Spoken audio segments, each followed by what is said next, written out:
Thank you, everyone, for your patience. We are on the record. Good evening, everyone. Today is a regular meeting of the Jersey City Municipal Council. Today is Wednesday, the 16th day of December 2015. We had a scheduled 6 p.m. start, and the clock on my cell phone is showing 6:33, and I apologize for the technical difficulties. May I have a roll call for the commencement of this meeting? Councilperson Kajewski. Here. Councilperson Rancho. Councilperson Baggiano. Councilperson Young. Here. Councilperson Osborne will be absent for the meeting. Councilperson Coleman. Coleman. Here. Councilperson Rivera will be absent for the entire meeting. Councilperson Waterman. Here. Here. And Council President Lavaro. Here. We have seven council members in attendance at 6:33 p.m. Can we kindly rise for a moment of silence, please?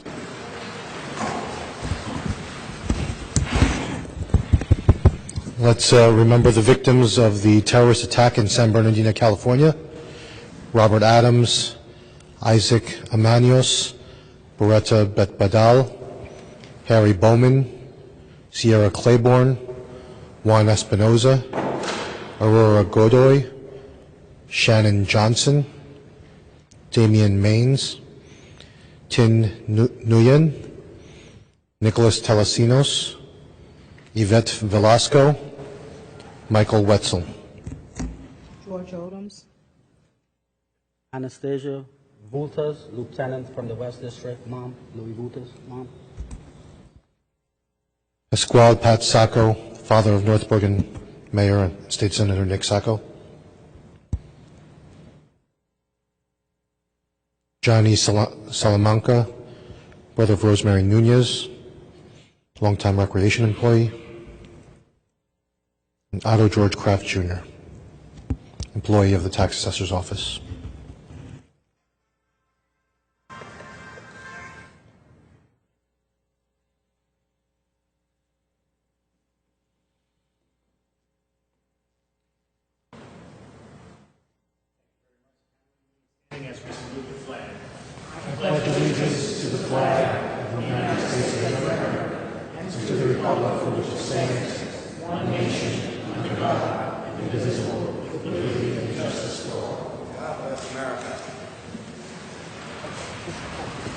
Thank you very much.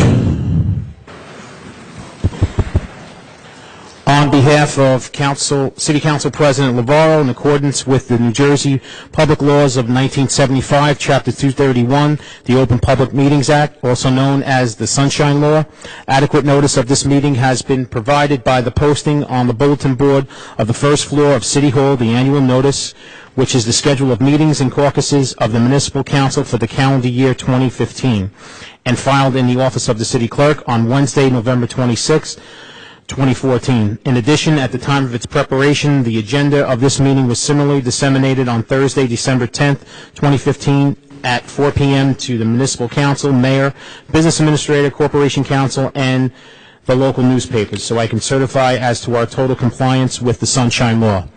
I didn't ask this in the beginning, but if you can please silence all your cell phones or shut them off, I'd greatly appreciate that. Thank you.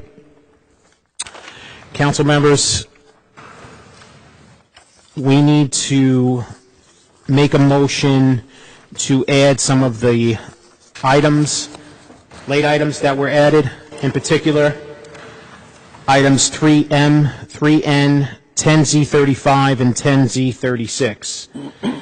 3M is an ordinance amending Chapter 3, Administration of Government, Article 4, Department of Administration, abolishing the Division of Architecture, Engineering, Traffic, and Transportation, creating the Division of Architecture and the Division of Engineering and Traffic Transportation of the City Code.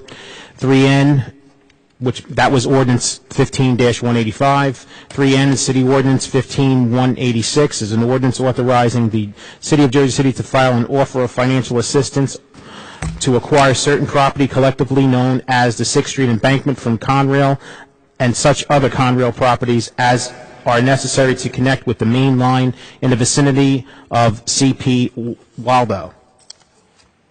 The resolutions, 10Z35, All right. Motion? Hold on. Oh, I'm sorry.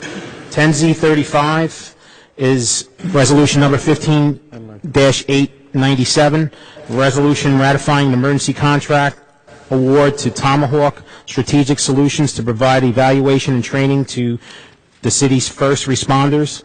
10Z36, resolution 15-898, a resolution authorizing the closed caucus of the municipal council on Wednesday, December 16, 2015, to discuss settlement and/or matters within the attorney-client privilege relating to Davis versus the City of Jersey City.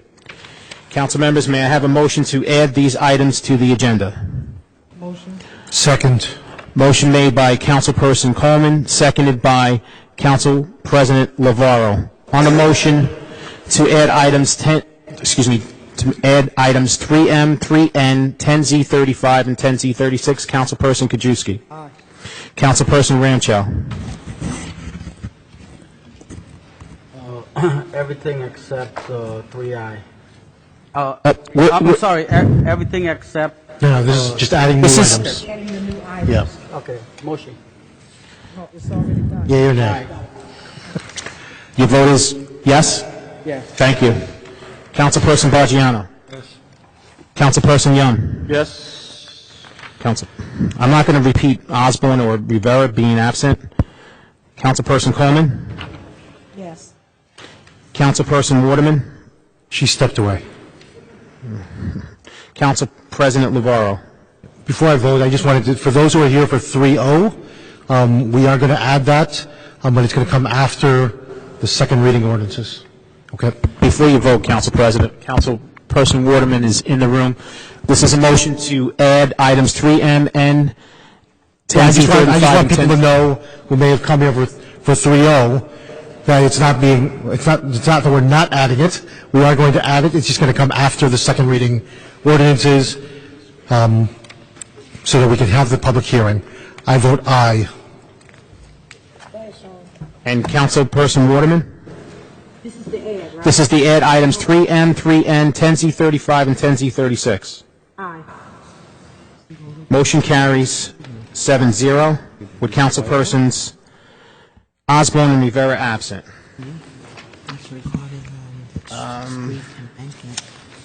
Council President, is it your wish to defer to 10Z36? Motion to defer to 10Z36. Second. On a motion to defer to 10Z36, I have a motion by Council President Lavaro, seconded by Councilperson Coleman. On a motion to defer to 10Z36, Councilperson Kajewski. Aye. Councilperson Ramchow. Aye. Councilperson Baggiano. Councilperson Young. Aye.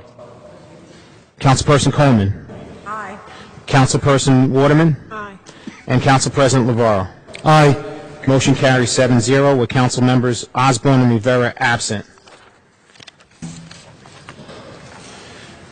10Z36 is a resolution authorizing to go into closed session to discuss matters within attorney-client privilege relating to Davis versus the City of Jersey City. Councilperson Kajewski. Aye. Councilperson Ramchow. Aye. Councilperson Baggiano. Aye. Councilperson Young. Aye. Councilperson Coleman. Aye. Councilperson Waterman. Aye. And Council President Lavaro. Aye. City Resolution 10Z36, Resolution number 15-898 is approved 7-0 with Council members Osborne and Rivera absent. May I have a motion to recess to conduct a closed caucus? Motion. Second. Motion made by Councilperson Ramchow, seconded by Councilperson Coleman. On the motion to recess to conduct a closed caucus, Councilperson Kajewski. Councilperson Ramchow. Aye. Councilperson Baggiano. Aye. Councilperson Young. Aye. Councilperson Coleman. Aye. Councilperson Waterman. Aye. And Council President Lavaro. Just for the general public, we are voting on a motion to go into closed session. This rarely happens at a council meeting, but there's a litigation matter that we need to confer in a closed session, and that's why we will be leaving. It should be a short closed session, and then be returning shortly after the closed session. I vote aye. Motion carries 7-0 with Council members Osborne and Rivera absent. We will recess and reconvene after the closed session. Thank you. Okay, to the caucus room. To the caucus room. Okay. Good evening, everyone. We're back on the record. Council members, I have a motion to defer to item 10P. May I have a motion to defer? Motion. Motion made by Councilperson Coleman, seconded by Councilperson Ramcho. On the motion to defer to 10P, Councilperson Kajewski. Aye. Councilperson Ramcho. Aye. Councilperson Baggiano. Aye. Councilperson Yun. Aye. Councilperson Coleman. Aye. Councilperson Waterman. Aye. And Council President Navarro. Aye. Motion carries 7-0 with council members Osborne and Rivera absent. Can we read this into the record? You can read it into the record, Council Pres. Ladies and gentlemen, this is a resolution expressing solidarity with the residents of the city of San Bernardino, California. Whereas on December 2nd, 2015, the city of San Bernardino, California became the site of an act of domestic terror, which was carried out at a government building where dozens of people were gathered for a holiday party. And whereas the terrorist attack resulted in the deaths of 14 individuals, with an additional 21 individuals wounded, putting the entire country into a state of shock and sadness upon news of the attack. And whereas the shockwaves of fear, anguish, confusion, and sadness have resounded throughout the entire United States of America, and indeed around the entire world. And whereas the residents of the city of Jersey City, New Jersey, sympathize with those that continue to feel the aftershocks of emotion that result from such acts of violence. Now, therefore, be it resolved that the Jersey City Municipal Council affirms its alliance, companionship, and solidarity with the people of the city of San Bernardino, California, who have been affected by the terrorist attacks of December 2nd, and offer its condolences to the families and friends of the victims. Robert Adams, Isaac Emanios, Beretta Betbadal, Harry Bowman, Sierra Claiborne, Juan Espinoza, Aurora Godoy, Shannon Johnson, Damian Maines, Tin Nguyen, Nicholas Thalasinos, Yvette Velasco, and Michael Wetzel. Be it further resolved that the Jersey City Municipal Council extends their sincerest wishes to the individuals that were wounded in the attack for a full recovery from their injuries. Be it further resolved that copies of this document will be sent to the mayor and 7 members of the City Council of the City of San Bernardino, California. Okay. On the resolution to approve Resolution 10P, Councilperson Kajewski. Aye. Councilperson Ramcho. Aye. Councilperson Baggiano. Councilperson Yun. Aye. Councilperson Coleman. Aye. Councilperson Waterman. And Council President Navarro. Aye. Resolution 10P is approved 7-0 with council members Osborne and Rivera absent. Okay, on to our regular scheduled order of business. I will read the first readings into the record and then take a vote.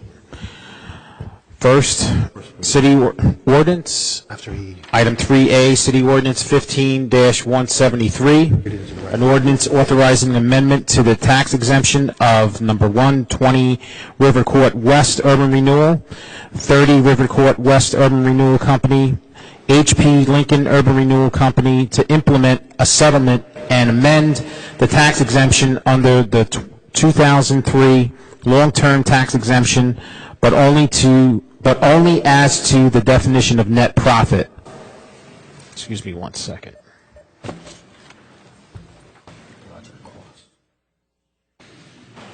Item 3B is City Ordinance 15-174, an ordinance approving a 5-year tax exemption pursuant to the provisions of NJSA 40A:21-1 exec and Section 304-9 of the Municipal Code for property designated as Block 13003, Lot 1, Qualifier C3.90, commonly known by the street address of 90 Columbus Drive. Item 3C, City Ordinance 15-175, an ordinance amending the charter of the City of Jersey City to change the date of the regular municipal election from the second Tuesday in May to the date of the general election in November, subject to the approval of the ordinances by the voters to amend the city charter by a binding referendum. Item 3D, City Ordinance 15-176, an ordinance amending Chapter 263, Retail and Commercial Premises, Article 2, Hours of Retail Businesses of the Jersey City Municipal Code to include Rose Avenue between Cater Avenue and Danforth Avenue as a location where retail establishments shall be closed during specified hours. Item 3E, City Ordinance 15-177, an ordinance amending and supplementing Chapter 332, Vehicles and Traffic, Article 6, parking facilities operated by the Division of Parking Enforcement of the Jersey City Municipal Code, which includes booting. Item 3F, City Ordinance 15-178, has been withdrawn.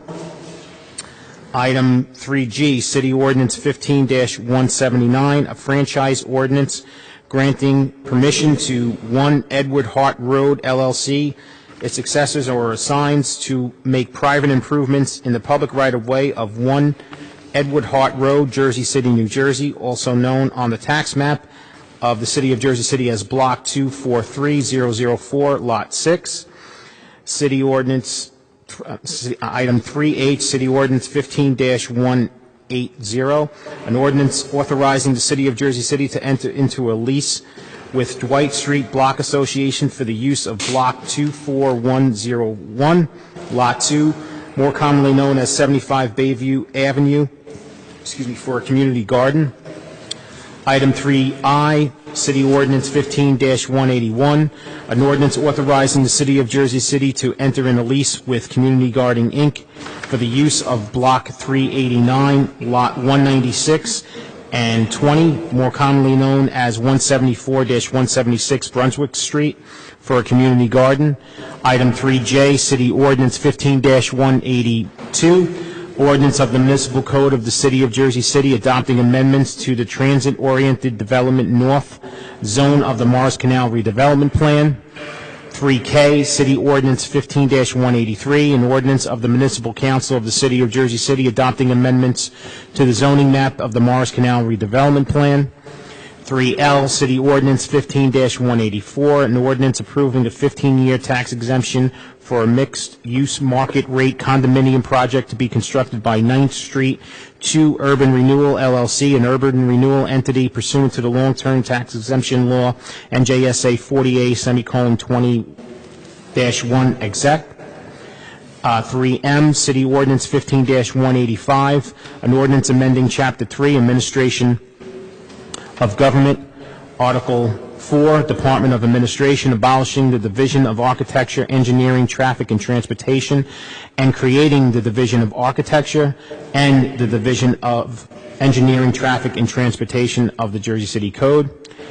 3N, City Ordinance 15-186, an ordinance authorizing the City of Jersey City to file an offer of financial assistance to acquire certain property collectively known as the 6th Street Embankment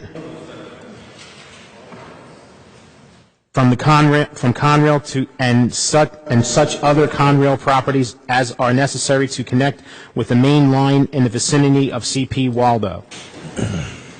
Council members, on items 3A through 3N, with the exception of 3F, which has been withdrawn, Councilperson Kajewski. Wait, Excuse me? before you go to consent agenda. I'd like to make a motion to pull 3L 3L. is the councilman's 3L. Hold on one second. We're making a motion to pull request it. to withdraw, remove. The administration does not want to withdraw 3L? Yep. 15-year tax abatement. That's the 15-year tax abatement for 9th Street? Second. I have a Call for the motion, vote. I have a motion to withdraw. Yeah. Call for the vote. Hold on. I have a motion to withdraw item 3L, which is City Ordinance 15-184. Sorry. A motion made by Councilperson Ramchow and seconded by Council President Lavarro. On a motion to withdraw item 3L, City Ordinance 15-184, Councilperson Kajewski. Aye. Councilperson Ramchow. Aye. Councilperson Baggiano. Aye. Councilperson Yun. Aye. Councilperson Coleman. Aye. Councilperson Waterman. Aye. Council President Lavarro. Aye. Motion carries 7-0 with council members Osborne and Rivera absent to withdraw item 3L, City Ordinance 15-184.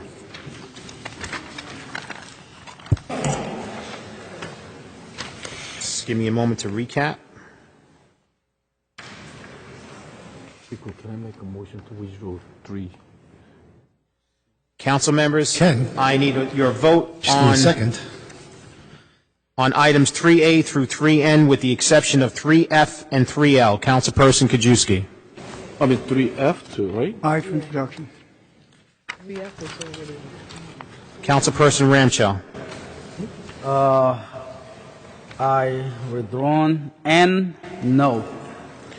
What, M or N? 3N, no. M as in Mary? 6th Street Embankment, no. And- No. Yeah. And I and the rest. So you're voting no on 3N as in Nancy. Yes. N is an answer. No, C, and N. Okay? Councilperson Baggiano. First, number 1, 3C, no, we should leave the election alone and leave it in May. That's number 1. And the other one is 3N on the embankment. I think this has been dragging on for a number of years. It's getting boring, and I think the city should just stop it. So no on 3N and 3C. 3C, got it. Councilperson Young.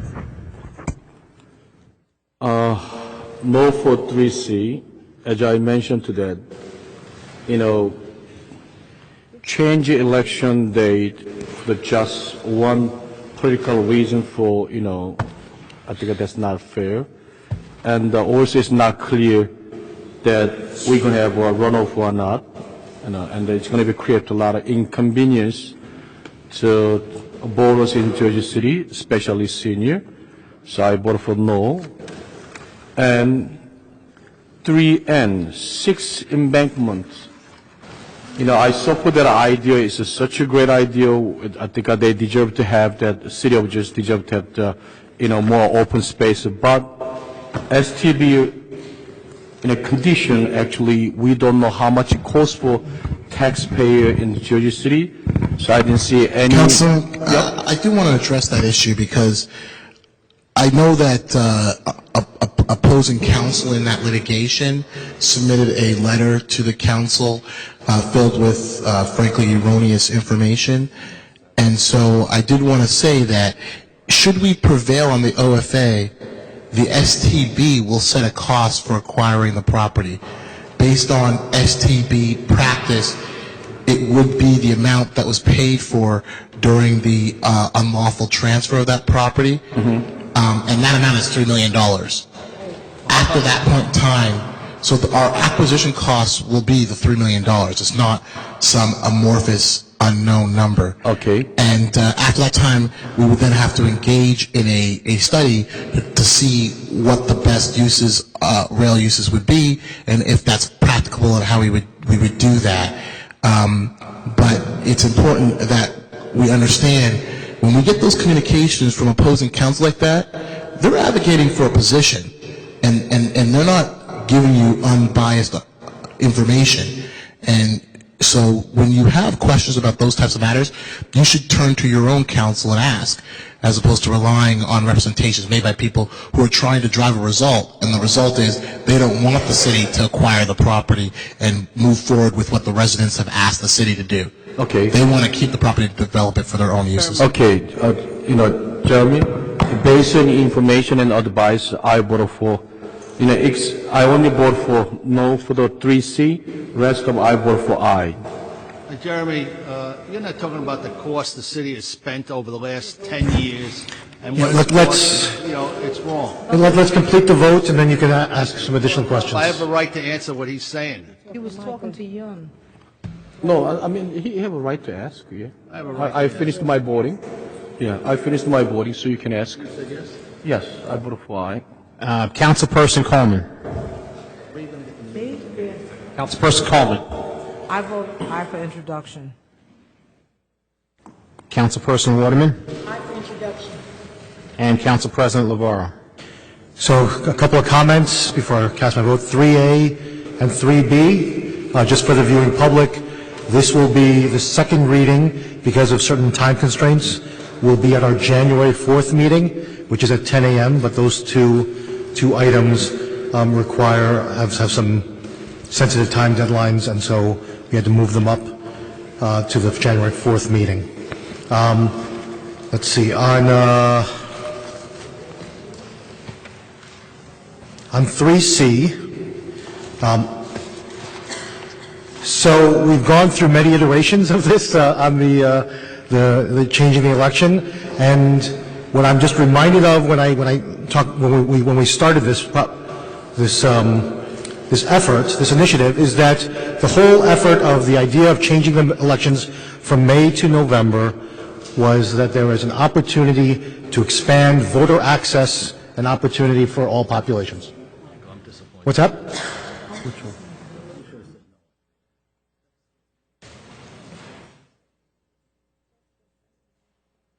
I just wanted, they commented, and for the viewing public to know. And so this is all about expanding voter access and opportunity, and making sure that everyone can have that chance, and get as many voices into the process as possible. That's what it's always been about, and then there were some cost savings as well, but that is at the crux of it, all that it's all about. And so this proposition, this ordinance, will put a binding referendum for a November 2016 election, a presidential election, when you'll have the greatest turnout that Jersey City will ever know for any of our elections, and we'll put it to the people of Jersey City, and there's nothing more democratic than that, than for the people of Jersey City to be able to decide for themselves on November 2016 whether or not we move that election. With that, I hope people will pass this, and then we'll consider voting to change the election in November. I vote aye. Okay. Allow me to finish. Now to recap everything. Items 3A through 3B are approved 7-0. Item 3C is approved 5-2, with council members Baggiano and Yun voting no. Items 3D through 3E are approved 7-0. Item 3G through 3H are approved 7-0. Items 3I through 3M are approved 7-0, introduced.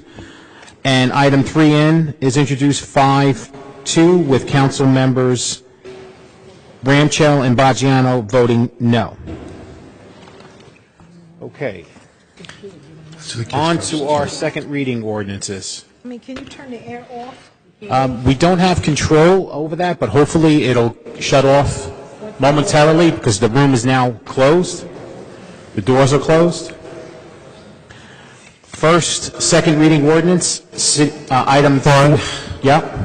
I'm going to ask my council people, I'd like to defer to 4F. We have a number of young people who have a school day tomorrow who may have an interest in speaking on this.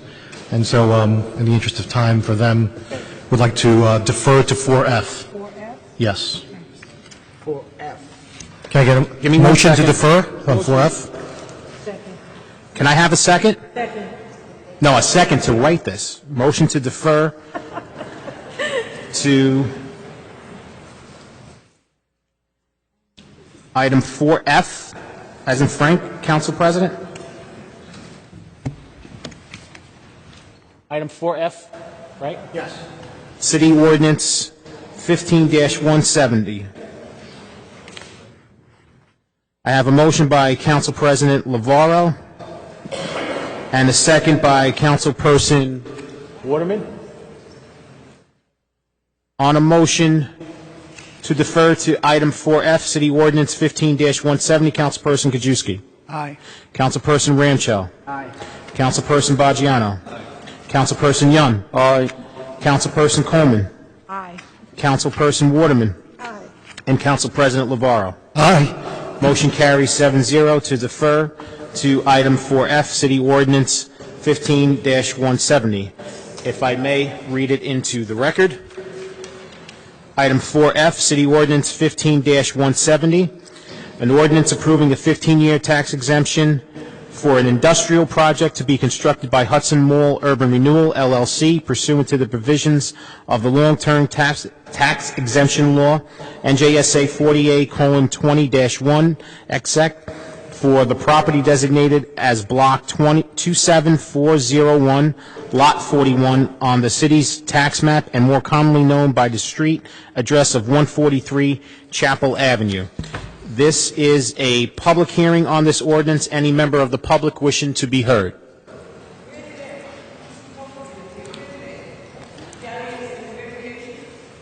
This is a public hearing on City Ordinance 15-170. All right. Okay, one at a time. One at a time. It's fine, you can line up. I'm going to need your name, and if you can spell it for us, please.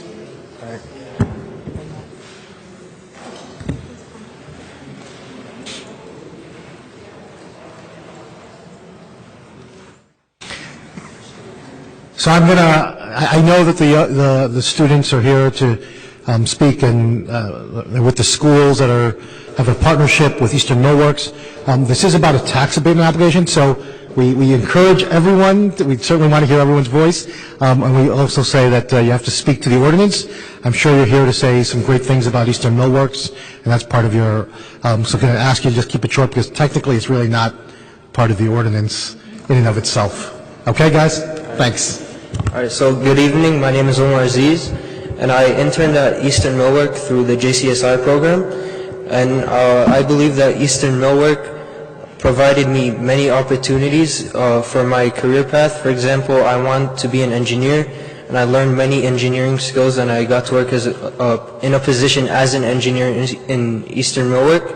And I believe that their company is bringing architecture to the 21st century, and I fully agree with their motion for a tax abatement. Tax Yes, abatement? There you yes, go. the tax abatement. Thank you.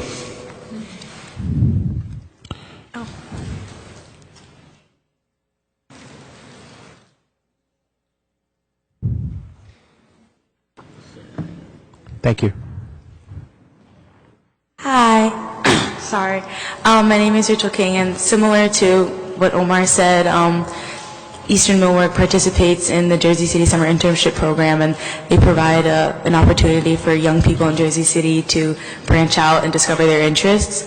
And they're a benefit to the community and for younger people in the city to find out what they're interested in.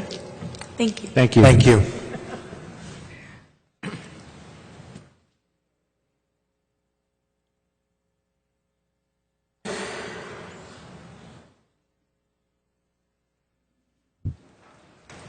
Hello, my name is Angel Cabrera, and I was a student and part of the Jersey City Summer Internship Program, and I interned at the Hyatt Regency Hotel. And in addition to what the other two students were mentioning, I believe that the Jersey City Summer Internship Program helped provided a lot of students like myself to experience as me for young students like me in order to see what careers to explore when we go to college, and also prepare us with this necessary skills to enter the workforce. And I believe that all the firms that participated gave us that exposure in order to achieve our goals. Thank you. Thank you. Thank you.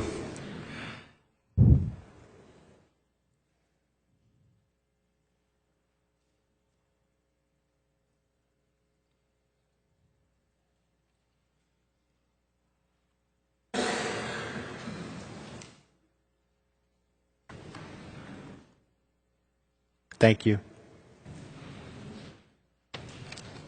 Hello, my name is Molly Maniar, and I would like to say that being part of the Jersey City Internship Program, we were part of careers that helped us, create new bonds, and that exposed us to different parts of Jersey City, which was a great experience because I learned a lot in the end and made new relationships with people. Thank you. Thanks.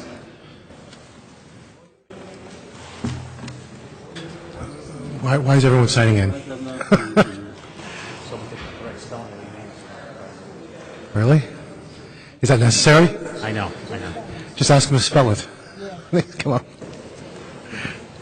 Take a lot of time tonight. Yeah. Good evening, Council President and other council persons. My name is Bud Eggy, and I'm the president of Mill Cabinet Local 252, and I'm here to speak in favor of the ordinance for Eastern Millwork. Local 252 represents over 1,500 cabinet craftspersons working in 70 different shops throughout New Jersey and New York. When compared to the other 70 shops employing our members, Eastern Millwork is one of the premier architectural millwork cabinet shops in New York and New Jersey, and one that I would place at the top of a short list. I say this because EMI is the most technological advanced shop employing our members, and they produce a product that is second to none, and their management style towards their employees is one that is very altruistic. The employees at Eastern Millwork receive a great wage and benefit package, one that includes health care benefits and retirement benefits.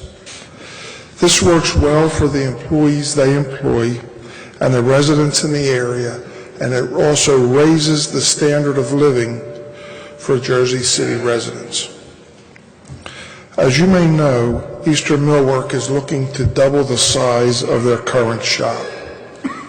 Along with the increased floor space affords the opportunity to offer more jobs to the area residents and allowing Eastern Millwork to significantly increase their business, which is paramount in today's economy. In the construction industry, when an architect specifies the millwork that must meet the Green or LEED initiative standards, and EMI is tasked with fabricating architectural millwork for a particular project, Eastern Millwork is a leader in that field. When conforming to the Green or LEED specifications, Eastern Millwork has to ensure the end user is getting a product that is friendly to the environment as it can be and leaves absolutely minimal carbon footprint. I truly believe that Eastern Millwork is a type of business which any town or city would welcome as they actively participate in the community and raise the standard of living.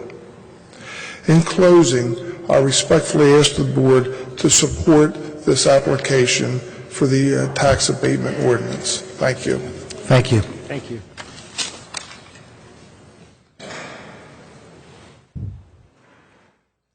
Good evening. My name is Robert O'Hare. I'm a Jesuit priest at St. Peter's Prep University, St. Peter's Prep Preparatory School.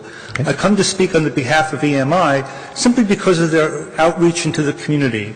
Our program at St. Peter's had 4 people in it for robotics, and after Eastern Millworks came to the school, we now have a total of 92 students who are interested in the subject. Because of their work, we've had a number of students go on to receive scholarships to go to some premier universities in the United States and especially in New Jersey. So I would like very much to ask all of you to vote positively on their amendment for tax abatement. Thank you, Bada. Thank you. Kabili. Good evening, Kabili Tayari. On this ordinance, item F, is this a project employment contracting agreement or a project labor agreement? PLA. I think require project labor agreement because It's one or the other. PECA. It's a PECA. It's a PECA. Yep. In regards to the outreach that everyone is talking about, is there any evidence as to when this tax abatement was advertised for people to, either come for positions with the various unions or various business people come to something? Because that's the only community outreach I know that's spelled out in the PECA. I mean, I applaud the fact that the young people are here tonight in St. Peter's, but that's not what's in the PECA. And I need to be clear since we're talking about outreach. I mean, it's advertised like any other ordinance. But did the developer have any kind of a job fair or a business fair? For what exactly? In the project employment and contracting agreement. They haven't started construction yet. Okay. The only other question I have is that how much is this abatement? The total price? And who is the attorney of record? The attorney of record? Is the attorney here? I should say the firm. I'm not interested in the person. Attorney's right there. Question for you, sir. Can you identify yourself for the record, sir? Sure. James Banowski, in-house counsel for Eastern Millwork and Hudson, Maine Urban Renewal. Can you spell your last name? Bonalsky. Through the council president, where is this law firm located at? What was the name? I didn't hear. Where is the firm located? What is this headquarters? The gentleman I'm is in-house counsel. He's in-house counsel for the organization. He's in-house counsel for Eastern Millworks. And they're the developers? They're the developers, property owner. Also in-house counsel for Hudson, Maine Urban. So that would be the developer. I'm in-house counsel for both of them. Let's, Kabila, why don't you, if you have a series of questions. Not so much a series. Mr. President, let me say again that my critical concern, my very critical concern is whether it is planners, attorneys, architects, whatever the case may be, when these abatements come before us, we should first and foremost be looking at the makeup of their professional staff right from the door. Because too many times, we miss out on that. As well as, if I'm incorrect in my memory, about outreach and all of that. That is the most important part of the outreach, making sure that people have an opportunity to apply for whatever construction jobs may exist and whatever business opportunities that may exist. And I'm not in any way diminishing the young people that came here tonight, but that is some great sentiment. I love that sentiment. I enjoy that sentiment. But we've got to get down to where is the bread and the butter and the meat and the potatoes on the plate. So it's not so much criticizing, putting anything down. And as far as the gentleman being the in-house counsel, I'm more concerned about the firm itself. Because again, we need to ask ourselves some serious questions. So Merry Christmas, everybody. Happy Kwanzaa. And thank you, sir, for your answers. This is a public hearing. Still a public hearing on this ordinance. Any member of the public still wishing to be heard?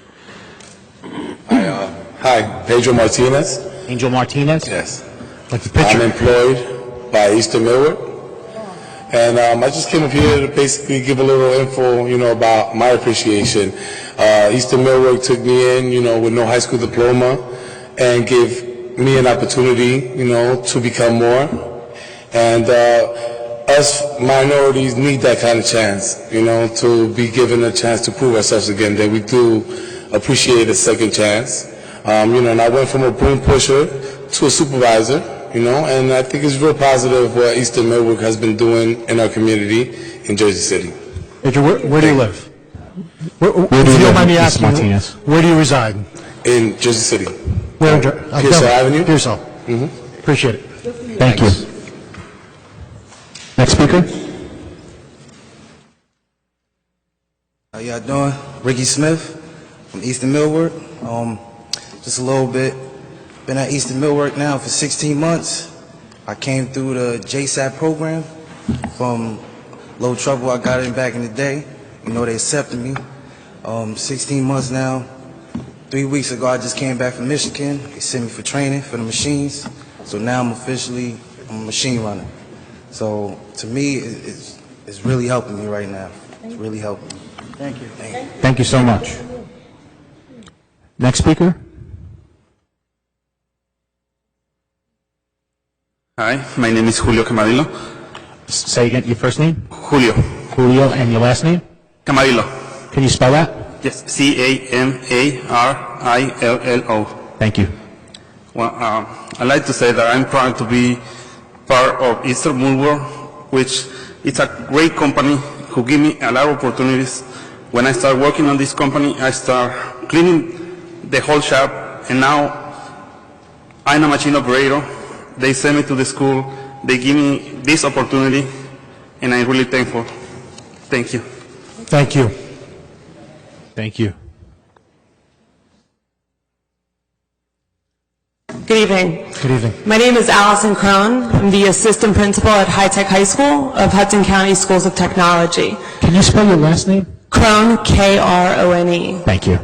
I have a lot of positive things to say about Andrew Campbell and EMI and what he's done for Jersey City and the students, and I'll try and keep it brief. In case you aren't aware, there's a huge skills gap in America, in New Jersey, in Jersey City when it comes to modern manufacturing. We're trying to fill that skills gap with the students of Jersey City. We started a new academy, we call it Force 21. We take about 40% of students from Jersey City, of those students. Just take a step back. There you go. 40% of our students are from Jersey City. 85% are minority, 50% female, 50% male. Through this program, Mr. Campbell has donated about $300,000 worth of equipment. He sent instructors to Germany for training, and he's provided internships.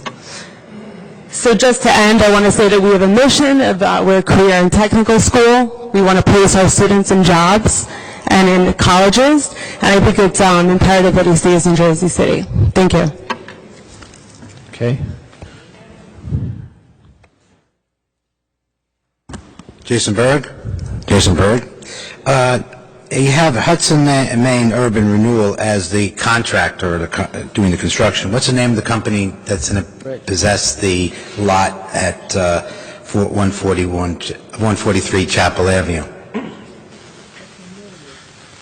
Eastern Millwork. Eastern Millwork. The lawyer's coming. The attorney's ready.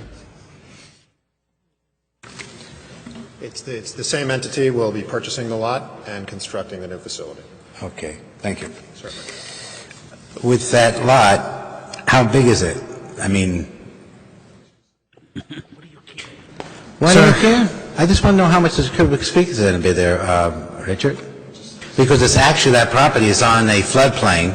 Jason, it's a great project. Oh, I'm not sure why it's relevant, but go ahead. Excuse me? Not sure why the size of the lot is relevant. Well, it doesn't have to be relevant. This has to be a question I'm asking to the council. Well, it has to be relevant to the ordinance. Excuse me. If I question someone of authority and they don't answer me, where are they? They're in contempt of their own authority and power. We don't have the answer for you. Go on, Jason. All right. Next question. 43,000 square feet. 3,000 square feet. Okay, 43,000 square feet. And I hope when they do this construction, it is made above the level, because that area does flood. It's right on the floodplain. Actually, both east and west of Hudson County we're all in the floodplain. Hopefully they put that in consideration. And also, how many jobs will be produced with this 15-year tax exemption? You know, current time, I think they hired 83 people working there now. And the facility going to be twice the large than today, so they plan to hire more because of their facility size cannot produce so much, so they only can have only 83 people working. But in the future, when you have to finish construction, they can put more people to work. They will create 25 construction jobs and 38 permanent, full-time jobs after construction. Well, also, I'm hearing architecture, I'm hearing a product, I understand green and products and leaf. What is the product? I mean, You know what? It's woodwork. It's a woodwork, but instead we explain to you how, I think maybe, invite him the site, show to them. You're going to be very impressed. I'm so proud of it. Those companies still located in Jersey City. Really, I'm telling you. I'm very tough with We'll the let Jason tax finish his abatement. questions. They take over 150 jobs with them out of Jersey City. Finish your question, Jason. okay. And with that, is the Hudson Maine Urban Renewal has been, you're saying that they've been there? Yes, How many years? right there. No, it doesn't say, no, it says 15 years of the tax. What? Yeah. Sure. Eastern Millwork has been in Jersey City since 1994. They've been at their current location where they are a commercial tenant at 18 Chapel Avenue since 2003. Hudson Maine Urban Renewal is the entity that was created to build the new building. So Hudson Maine Urban Renewal was just created for this project. Right. Thank you very much. Ladies and gentlemen of the council, I'm not here to berate or I'm just curious because again, people are not necessarily read what you put on the internet and they may see this, and this is just a transparency of making questions. Also, I'm a reporter for my own little paper, and I like to have the public know what they're doing. I'm not against any progress. I just want to know.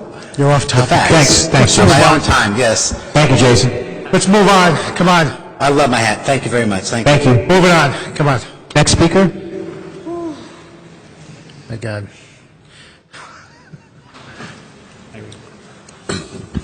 Good evening. My name is Frank Congiulo. I'm the superintendent at the Hudson County Schools of Technology, and I thank you for the opportunity to speak on behalf of Eastern Millwork tonight. You know, the business we're in is schooling, and schooling gets irrelevant at times. In fact, it's almost getting obsolete. And the difference between what a great school is and a mediocre school is their ability to affect the community in a way that's positive. In this case, I make that because the relevance comes from the students, what they learn in school, and where they can apply it. This advanced manufacturing firm, and I didn't know Andrew before 2 years ago from a hole in the wall, but advanced manufacturing today is the leading growth place for the country in terms of high-paying jobs. And I would say we deal with many, many companies, and we have partnerships with a lot of companies. Eastern Millwork, if you took a model of what schools should do and how they should do it and who they should work with, this is the company. Advanced manufacturing, internships, resources, curriculum, you name it, he does it. We have two schools that are connected into him pretty well. Our high-tech high school, which has a lot of Jersey City residents, and our little middle school down here, STEM school, that's just starting in Jersey City, that will take place with more relevance in terms of Andrew. I implore the council to support him. He deserves to be in Jersey City. On behalf of the Hudson County School of Technology, I think he has to be here.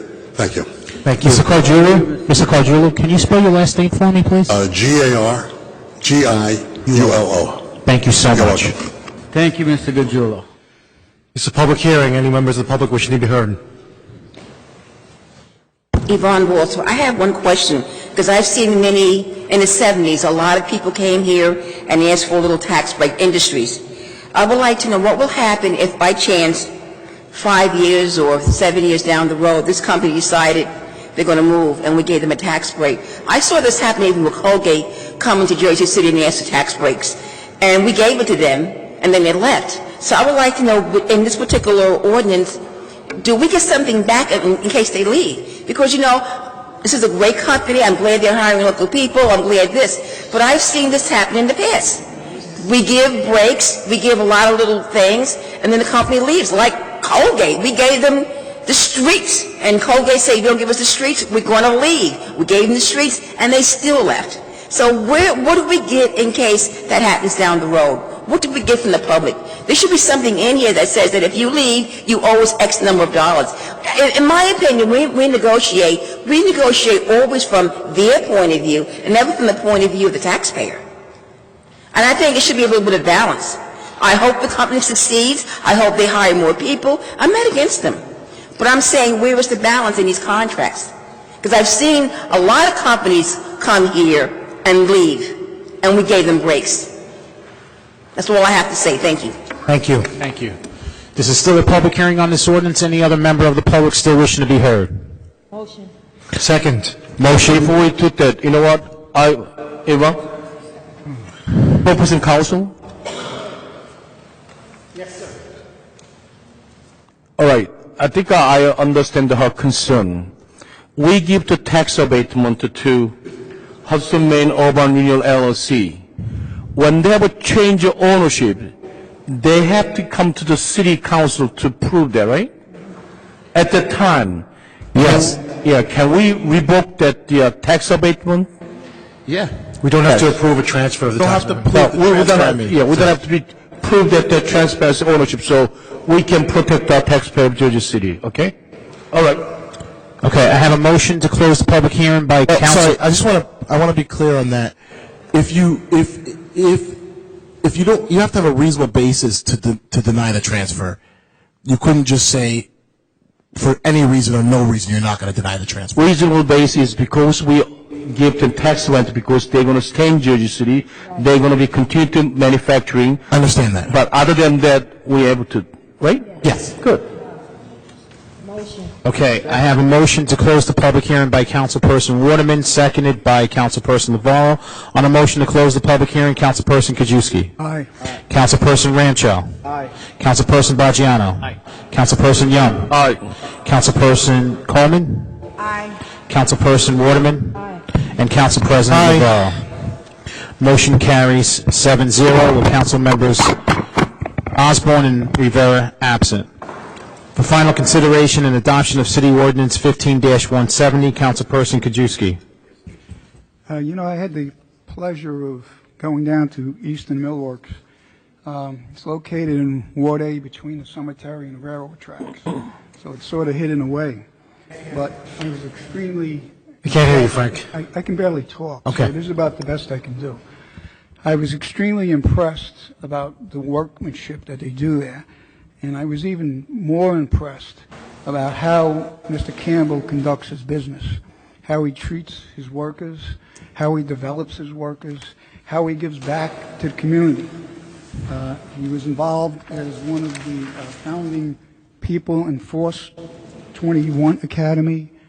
He also does the summer internship program where he helps train students for future high-paying tech jobs. I mean, everything about the operation is exceptional. So I'd like to talk more, but my voice isn't going to hold out. So I wholeheartedly vote aye. Thank you. Councilperson Ramcho. Just want to thank Mr. Gajula for coming out here today, and I vote aye. Thank you. Councilperson Baggiano. I think it's a good project, and I'm positive the company's going to stay here for the next, hopefully, 100 years, and I vote aye. Councilperson Young.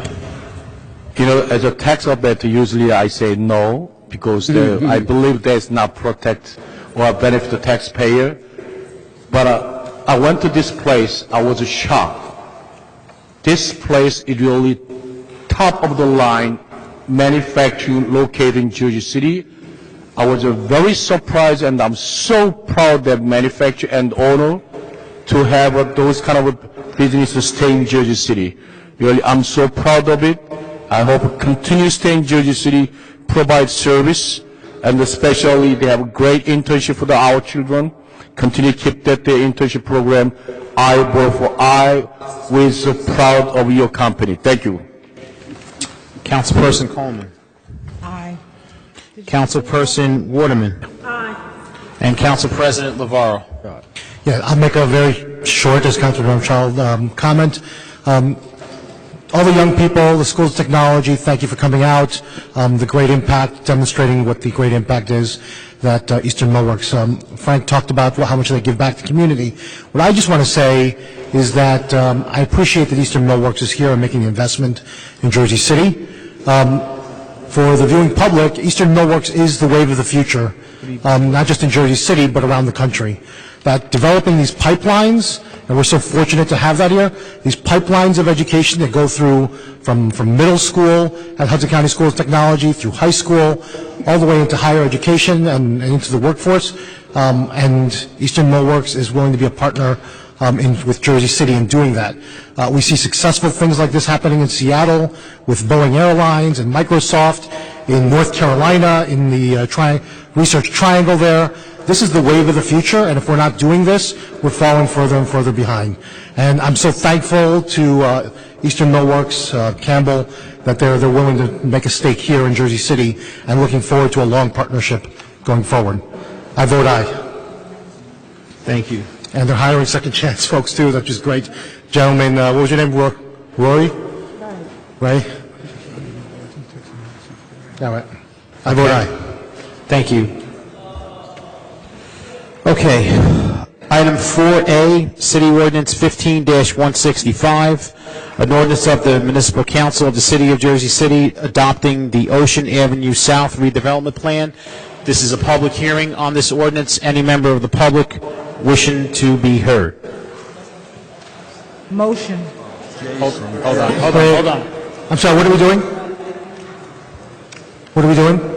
4A, which is City Ordinance 15-165, an ordinance of the Municipal Council of the City of Jersey City adopting the Ocean Avenue South. Before we do that, I'm sorry to the folks on the Ocean Avenue. This will be a very quick piece of business. We did this because of the youth. We have some seniors here on a very short matter. If there's no public hearing, I'd like to withdraw that. Do I have to take an action to move us to the clerk? What are you trying to do, sorry? Trying to move the tabled item. Oh, you want to untable the table? Untable Ocean Avenue Towers.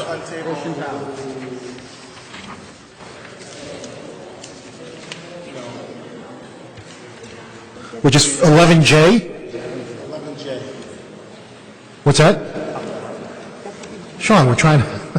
So you have to make a motion to untable. Gotta get some flexibility here, Sean. We got a public here, that a group of seniors who've come over. We're trying to... Motion. I already said. You got to give me a minute. I mean... Did you get it, Sean? We're going to do it just a second.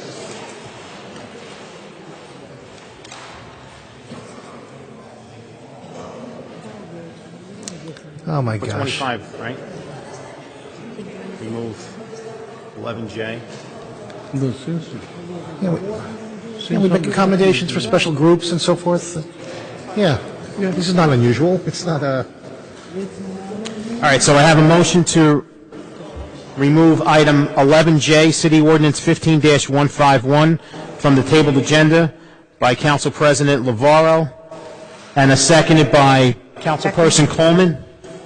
On a motion to remove item 11J, City Ordinance 15-151, from the tabled agenda, Councilperson Kajewski. Aye. Councilperson Ramchow. Aye. Councilperson Baggiano. Councilperson Young. Aye. Councilperson Coleman. Aye. Councilperson Waterman. And Council President Lavaro. Aye. Motion carries 7-0 to remove item 11J, City Ordinance 15-151, from the tabled agenda. We're amending it. I'd like to make a motion. You want to tell me how to do this?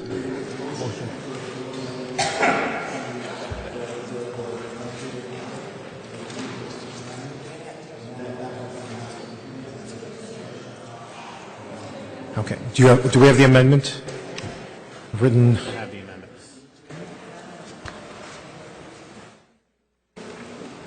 Someone have the amendment? It's in 3F. I know one of the first reading ordinances.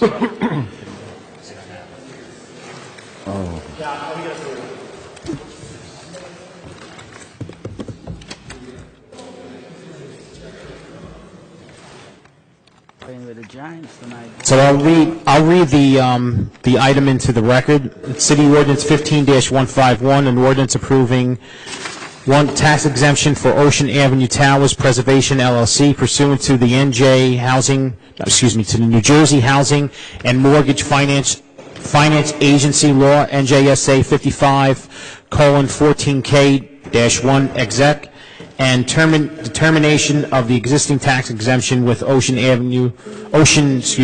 Towers Associates LP, Mount Carmel Guild, pursuant to the limited dividend law, NJSA 55:16-1 exec for 425 Ocean Avenue. Okay, We have a motion to amend. To amend 11J to include a whereas that reads, whereas Section 3 of the Housing and Urban Development Act of 1968, 12 U.S.C., oh my gosh, my eyesight's going. 7 IU, 24 CFR Part 135 is the federal directive requiring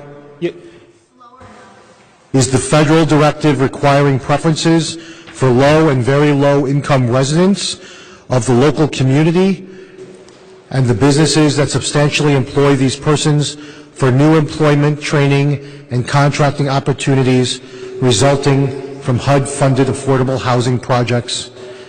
And that's it. To add that whereas clause to, and then also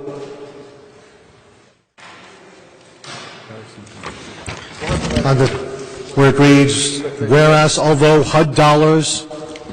Okay, we're adding a whereas clause so that the Section 8 hiring would be mandated, and it's the same hiring that developers are accustomed to doing for HUD when they get HUD financing, and they've agreed to do it for this project, and it's of low and very low income people, and it starts at the actual project site and then moves out. So we had to add it as a whereas clause. It also got added in the now therefore be it ordained. There should be, I'm not positive which number it is, and it also gets added under Article 5, Section 5.2, page 12 of the financial agreement. There's a paragraph.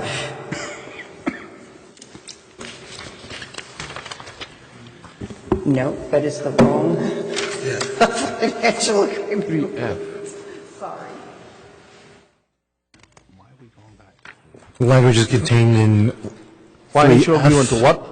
That was Article have to amend, change?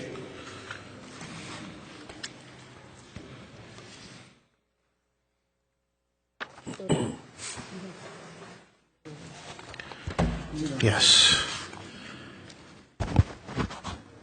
No.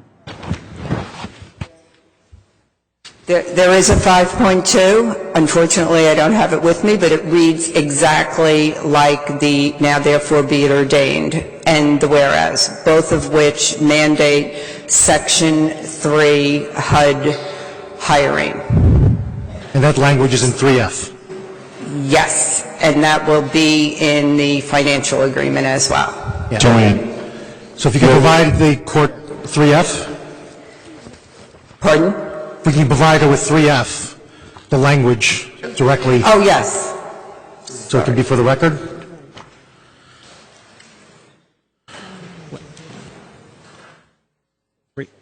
Three F is. Okay. The question is, do we need to read it in?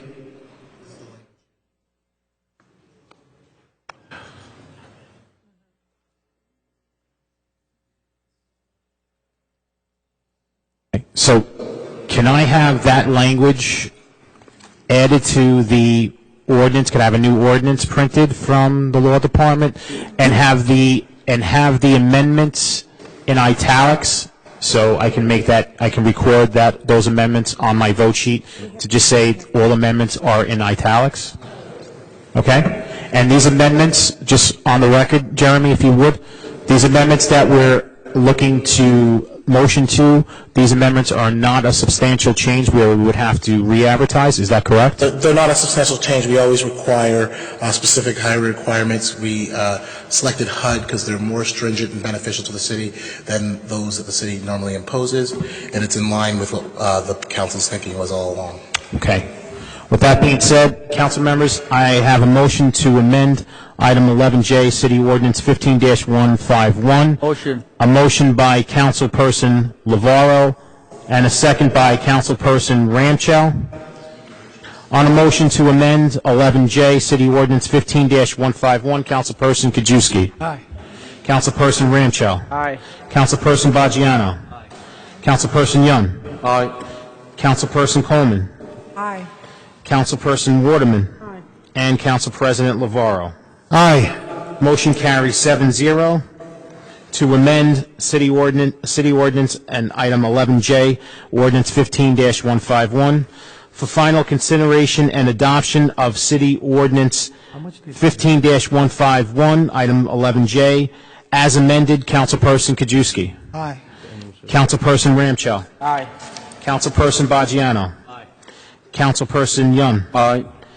Councilperson Coleman. Aye. Councilperson Waterman. This is the final vote, right? Yes, Yeah. as amended. Okay. What I would like to say is that when we tabled this, there was a concern with the community because we heard that the residents was not being treated properly in that housing complex. So what we did, we tabled it, we had meetings, and I went to visit the site myself. I went, and I want to thank the residents for allowing me into their home for me to see how they were living. And since that time, from the last meeting, Michael has complied with everything that we asked for. So I want to say thank you. And not only that, I had a meeting and I brought down the HUD director, regional director, and with the assistance of her and Joanne, that is why we're going back and forth with that clause, that Section 3 clause, asking the company to hire those people who live in the premises, who are on low or moderate income, when the projects start, to do the work. Michael does not have to do that, but they agreed to do that because they knew that was a concern for us. So I want to thank them for agreeing for the Section 3 HUD requirement, and I want the residents to know that I appreciate them letting me into their house. And so with that in mind, I vote yes, and we will always keep an eye on this project because we want to make sure that everything is repaired like they said it would. I said aye. I vote aye. Thank you. Council President. I just want to acknowledge Councilperson Waterman for taking the bull by the horns on this and getting this to resolution. And to all the seniors who are here from Ocean Towers, happy holidays, Merry Christmas, Malagayang Pasko, Happy Hanukkah, Happy Kwanzaa. Have a good night. I vote aye. City Ordinance 15-151 is approved 7-0 with council members Osborne and Rivera absent. Now may I proceed with the second reading ordinance? Okay. You want to have them exit first, or would you want me to proceed, Council President? What was the question, Sean? Do you want me to have them exit first, and then you want me to proceed? Oh, good. Yeah, let's wait till they're done.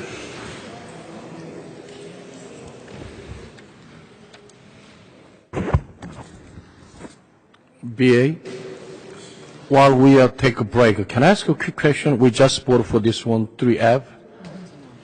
What is the current annual service charge? What percentage they pay now?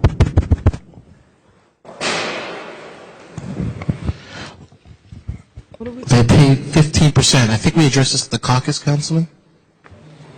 What are we talking about? Same one, the last one we just voted on. Yep. Yes. Let's, okay, can we have that door closed in the back? You know, what I'm saying is that it's okay. Okay. I'll let it go. Good? Thank you. So before we begin with the public hearing on 4A, I know there's been some questions with regard to and concerns related to bars and the definition of bars. And so I just learned, for everyone else to know, that there's another interpretation of how the language can be interpreted. And so I'm going to ask Matt Ward from Planning to just come up and speak about some of the nuances of the language within this redevelopment plan and how it applies to bars. And Matt, if you could share restaurant category 1 and specifically, and how that, how you interpret that along with restaurant category 2. Thank you. Okay. Yes, I think some of the misinformation or some of the misunderstanding going on was that there's been some amendments done this year with regard to mobile food vendors being added to the definitions of the LDO, and also cafes being added to the LDO that precipitated a look at all of the restaurant definitions. So on the Muni Code right now, those amendments have not been codified, and that was referenced in previous readings of this issue. But today I'm here to just clarify some of what the current definitions imply with regards to how bars are permitted or not permitted in conjunction with restaurants. So just to read into the record, a bar is a place of business or defined area accessory to a principal restaurant or nightclub use, primarily devoted to the sale of on-premises consumption of alcoholic beverages. A restaurant category 1 is a restaurant which is designed for and whose primary function and operation is the preparation and service by employees of meals to a customer or customers seated at the table or bar at which the meal is consumed. A Category 1 restaurant operates without substantial carryout or delivery service, with no drive-through, drive-in, or servicing vehicles.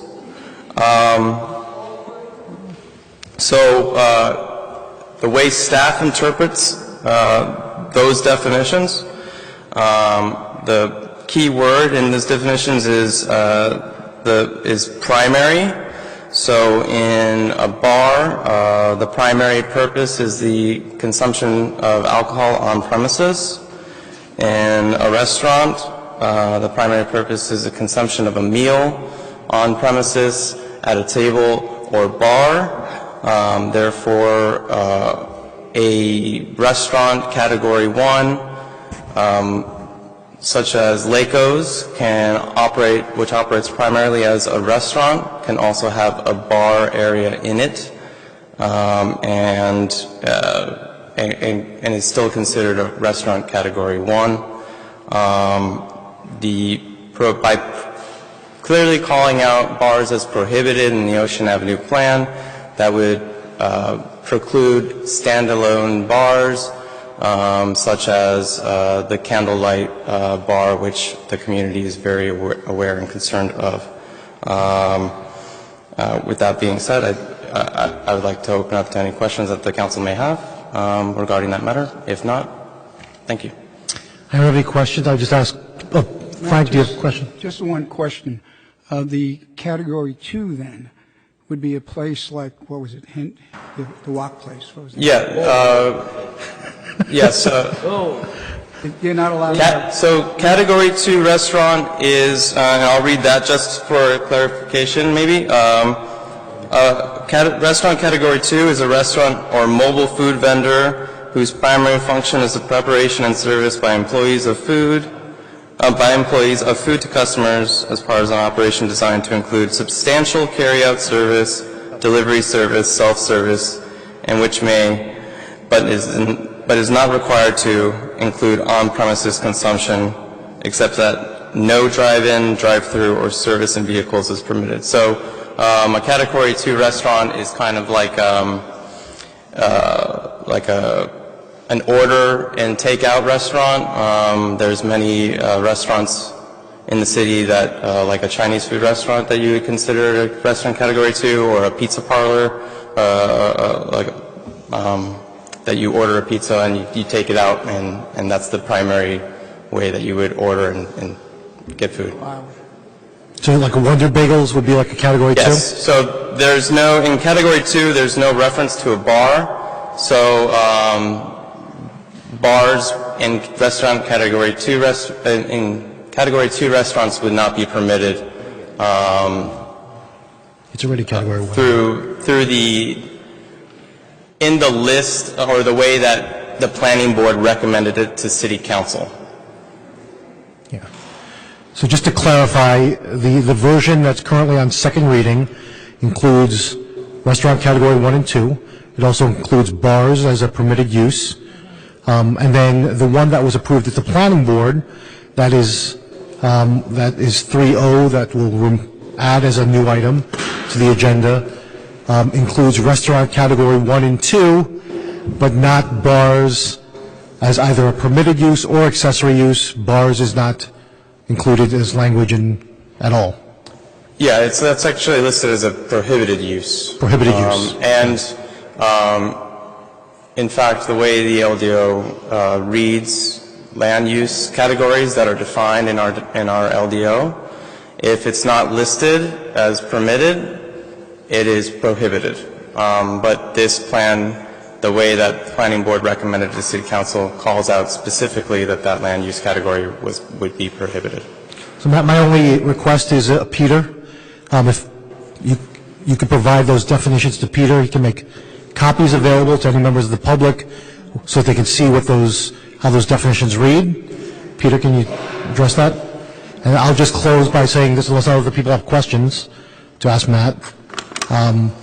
So we are going to conduct the public hearing on this. It is the intention of the council to vote down this version, which includes bars, and to introduce a new item after the public hearing, after hearing everyone's public comments, 3O, which would remove and have bars as a prohibited use, and restaurant Category 1 would still be included there, which would allow for a restaurant to be able to have a bar and serve alcohol as part of their service.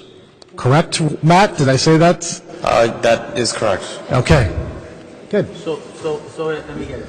So the one that we introduced, 3O, it's a bar, it's a restaurant. It's the one that we introduced in 3O is going to be a restaurant with a bar that.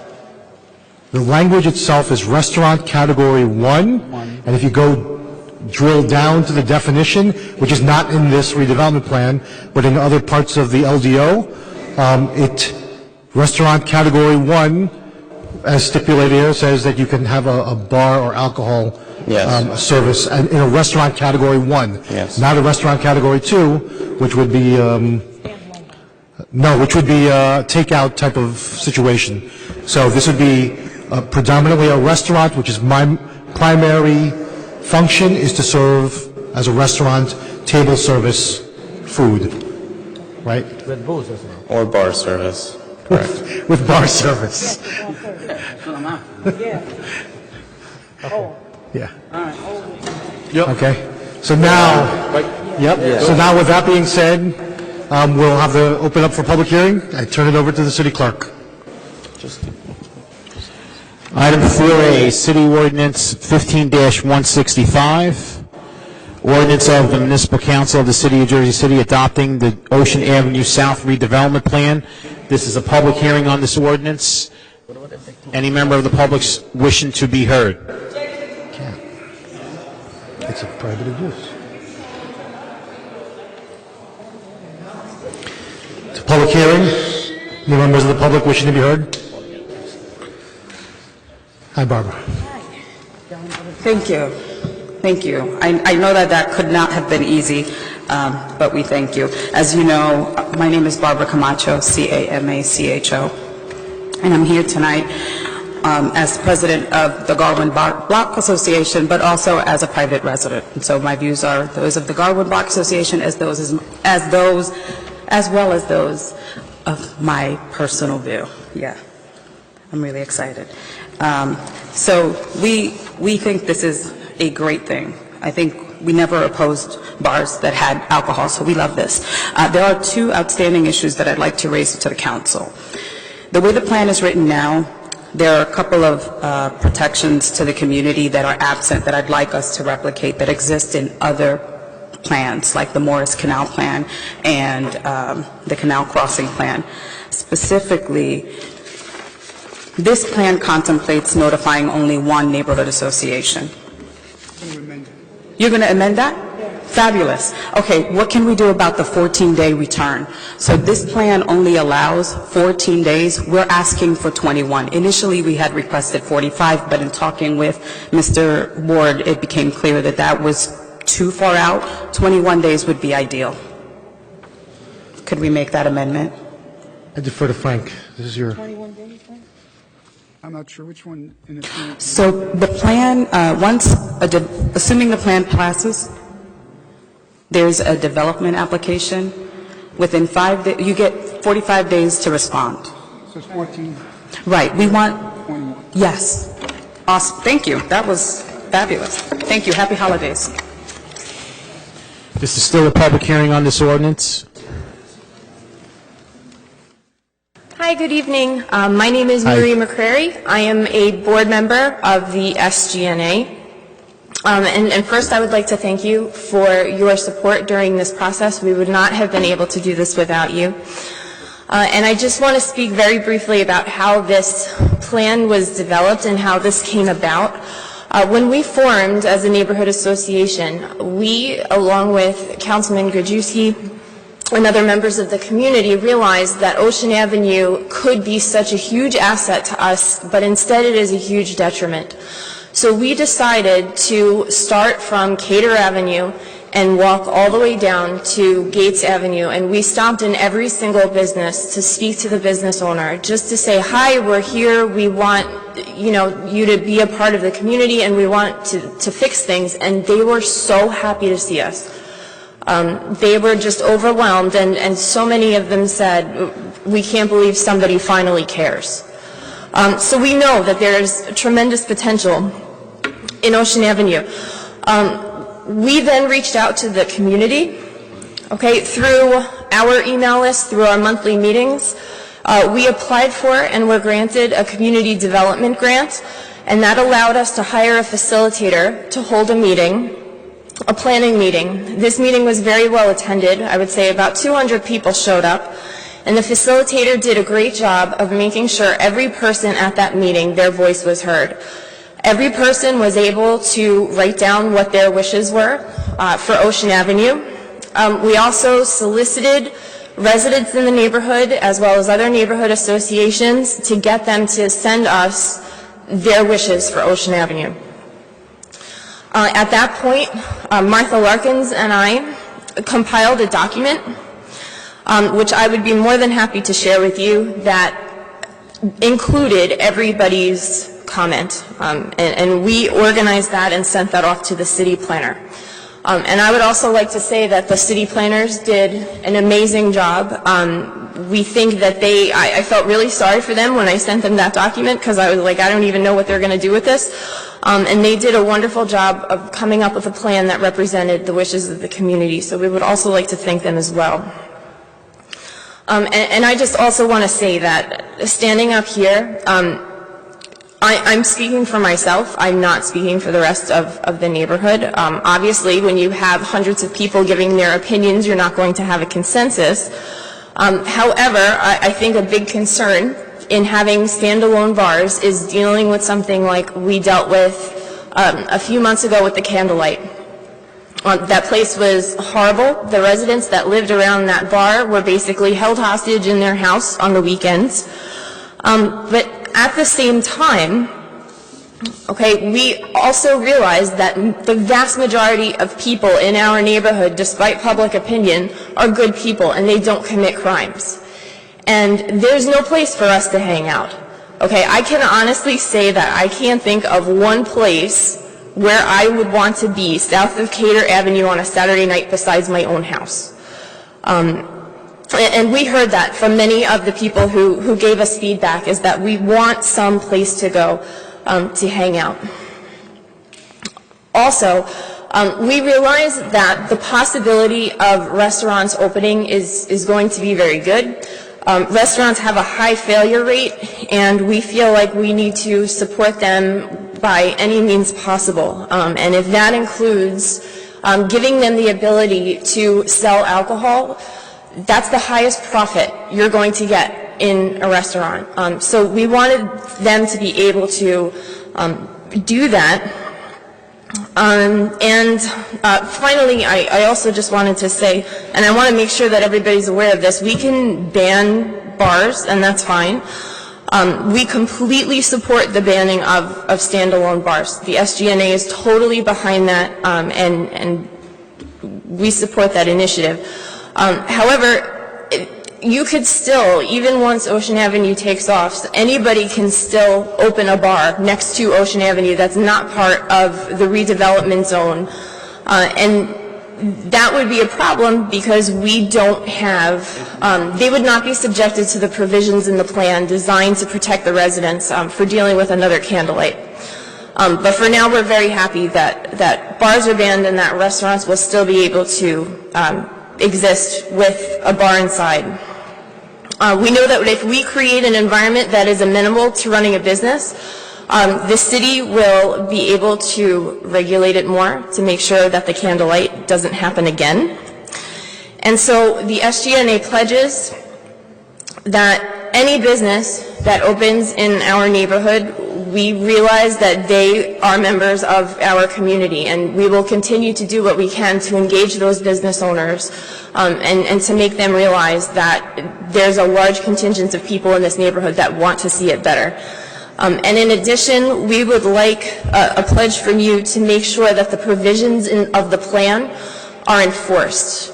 Okay, so any sort of appearance provision, like no billboards, I think no neon signs might have been in there, I'm not sure. 70% of the facade has to be clear, transparent glass. If this measure passes, we would just want an assurance that if somebody violates that, that would be enforced. Okay. Thank you so much for your time. We really appreciate it. Have a good night. Thank you. MCCRARY.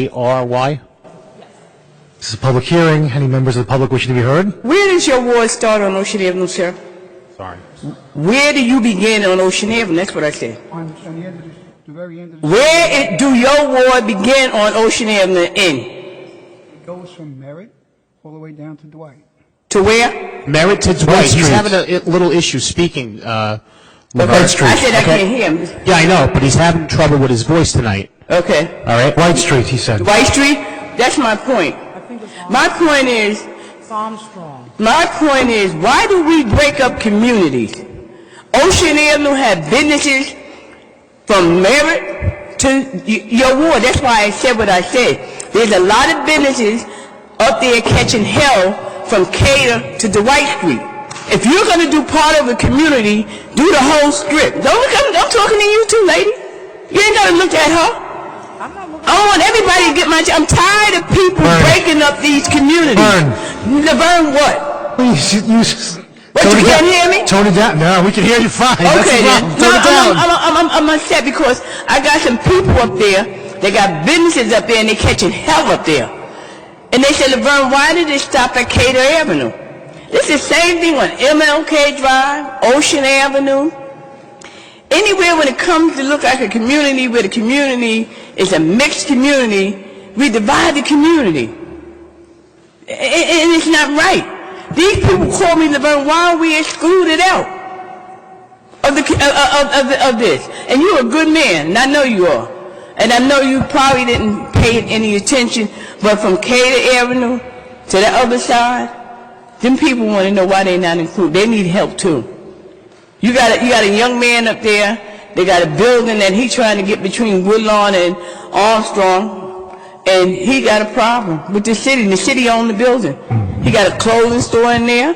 He does stuff in the community with the children. Okay, Laverne, you got to talk on this ordinance. Excuse me? So there may be other parts of the city that we could talk all night about other parts of the city. I'm talking about this ordinance. What are you talking about?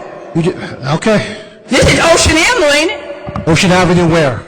Ocean Avenue between Armstrong and the other part. I'm saying that this ordinance should go further than Cater Avenue. Am I wrong? Am I speaking Japanese? That's inappropriate. Well, that's inappropriate what you're saying to me.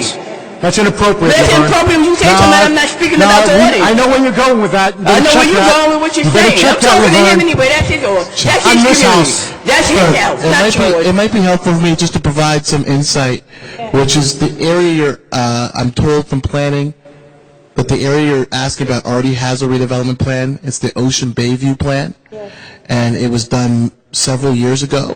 And that Ocean Bayview plan did not go that far back on Ocean. I'm telling you. It didn't go back. It did not go back to Cater Avenue. Sure. That Ocean Bayview plan went down further Ocean going towards me on Ocean. Okay. It didn't go to that part of Ocean. It went to Bayview. It didn't go in his ward. That's what I'm trying to explain. We're splitting up the ward. That's my point. So my point is I believe that Ocean Bayview goes up to the border where his plan starts.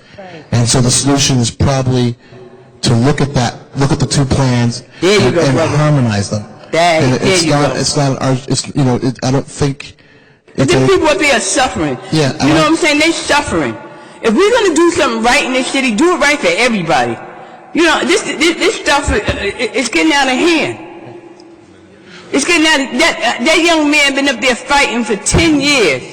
With that city building, since the guy that had it lost it. We hear you. So we're gonna take a look at both plans and we're gonna try and harmonize them. And if there's a gap in the coverage, we'll try to incorporate the gap so we achieve your goals. So I think we're on the same page and we can probably move on. Yeah. All right. Thank you. I appreciate it. And no, I wasn't trolling. Me and you are right. You know better than that. I beat you up. I'd fight back against you. Okay. I love you. I'm kidding. I'm joking, Lauren. Kabili Tayari. I'm very glad that the council, I was at the caucus meeting, the councilman Jajewski has taken some real leadership and brought back this to the people and brought it back again. My only concern, councilman and council people at large, Curry Woods is not well informed about this. So since it's getting ready to come back again, please, between the four of you, between the four of you, get with the resident management council in Curry Woods and at least set up some kind of public meeting inside of Curry Woods so that they can be fully informed about this. Other than that, you know, a job well done, sir. And I hope you get your voice back. Thank you, Kabili. Thank you. This is still a public hearing. Hello, my name is Jean Barrett, and I'm also a board member of the South Greenville Neighborhood Association. I'm going to make this short because I lost my notes, so I have very, very little to say. Jean, your last name? Jean Barrett, B-A-R-R-E-T-T. The first thing I have to say, absolutely have to say, is I personally, and I know the other board members, are so grateful to the very talented and very generous city planners that we've had at our disposal for the last year. And of course, I mean Jeff Wagner and Matt Ward. When we first met them, I personally have no background in urban planning. Martha does. Martha said to me, these are the best. Trust me, they are the best. A year later, I see exactly what she means. They are the best. You are so lucky. We in Jersey City are so lucky to have them, and I am most grateful. We came here with a lot of enthusiasm for this South Greenville, for the Ocean Avenue South redevelopment program. It's been needed for so very long. Even with the enthusiasm we have, there's been some dissension, well, obviously it's a controversial issue, a number of aspects, density, but obviously perhaps most controversial, the bars. I feel so grateful happy with Matt's definition. We know that we see a different Ocean Avenue. We could look into the future. I don't know how long, 5 years, maybe more, maybe less. But we do see a very, very different Ocean Avenue, and we want a different Ocean Avenue. But we also recognize, I do, and I'm sure the other board members do, that right now we're living with a very difficult situation on Ocean Avenue. So having freestanding bars would probably not be feasible. It wouldn't be good for any of us, and we all want what's best for our community. So the solution that you're offering us now, the plan you're offering now, thank you. It's a gift, and we're very grateful for it. Thanks. Thank you. This is still a public hearing. I'm catching what you have, Councilman. You're up, Jason. Hi, Jason Berg.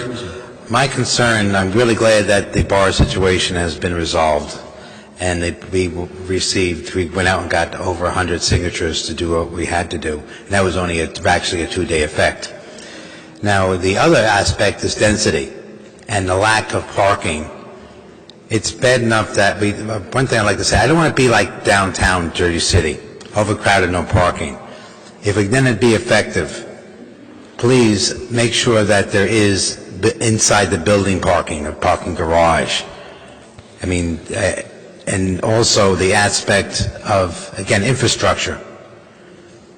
We just had Princeton Street line just replaced in the entire street of down there. Now, it was a pretty big job. And the real problem here in Jersey City is the lack of positive infrastructure. It is falling apart. And again, the sewer lines have to be taken care of. And what's going to happen when you add more water to the lines? The main's going to have to be looked at. So, I mean, if you didn't do, I'm not against progress, far from it. But you have to have a plan that's going to support the plan of the vision. And if you don't have a good foundation in a sand pile, your building will fall down. And again, we have to plan for the future. We have to make sure that those aspects are being looked at. And if it's not part of the plan, please, this is just one aspect of Jersey City. And we keep on coming up with the aspect in this council of infrastructure rebuilding. And if we don't do that, we're going to have a problem. When it does fail, it'll be catastrophic. I mean, the challenge here, to give an example, a water main breaks or a person's sewer line is destroyed because the new Suez comes in and does a job, breaks it, and denies culpability. It happened to me. It happened to a lot of my neighbors. They come in, do a job, and boom. But again, I'm off topic. I apologize. But again, please, I'm asking you, folks, look at that infrastructure aspect. We need good sewer. We need good neighbors. We need good buildings. We also need good buildings that have off parking for that facility, and that is key. Let's not make Greenville, South Ward like downtown. We can have a great infrastructure. We can do fantastic without emulating a disaster. Thank you. Thanks, very Jason. much.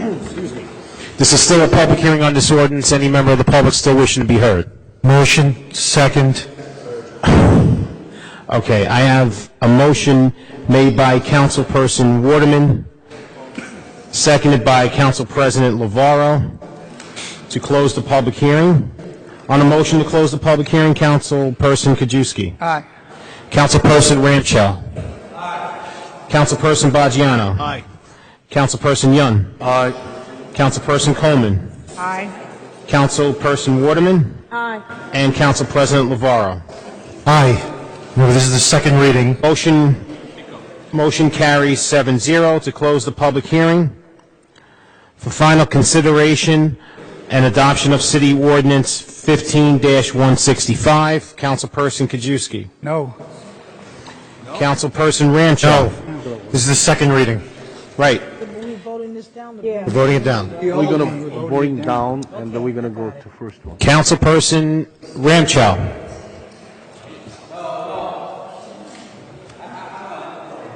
Councilperson Baggiano.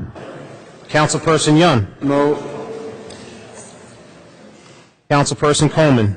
No. Councilperson Waterman. No. And Council President Navarro. No. City Ordinance 15-165 is defeated 0-7 with council members Osborne and Rivera absent. Let's add the new item. I have a motion made by Council President Navarro. I have a seconded by Councilperson Waterman to add item 3O, City Ordinance 15-187. It's an ordinance of the Municipal Council of the City of Jersey City adopting the Ocean Avenue South redevelopment plan. On a motion to add item 3O, City Ordinance 15-187. Before you do that, because there's a couple of amendments there. I never. Well, we don't amend a first reading ordinance. The changes that were suggested will be included in this ordinance. Am I correct? Right. So are we just saying that now at the outset, or do we need to say that? You got to be on the mic, Jeremy. I'm sorry. We would introduce them with the floor amendments if they're first reading ordinances. He's saying there is no amendment. There's no amendment. Sean is saying there are no amendments. It's not an amendment. You introduce it right with those floor amendments, with those floor changes. Floor changes, not amend. We don't want to say amendments because we don't amend first readings. Yeah, floor changes. And the floor changes again? So the floor changes include. No, which item are you talking about? This is item 3O.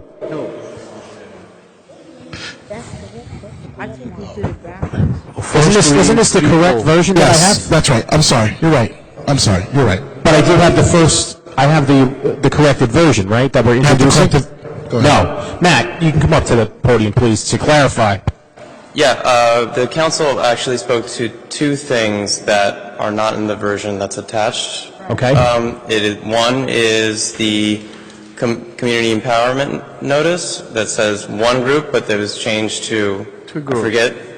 Yeah, I'm going to take out the word "a single neighborhood organization" and just add S on the end of organizations, community groups, and associations. Okay. Other words, striking single.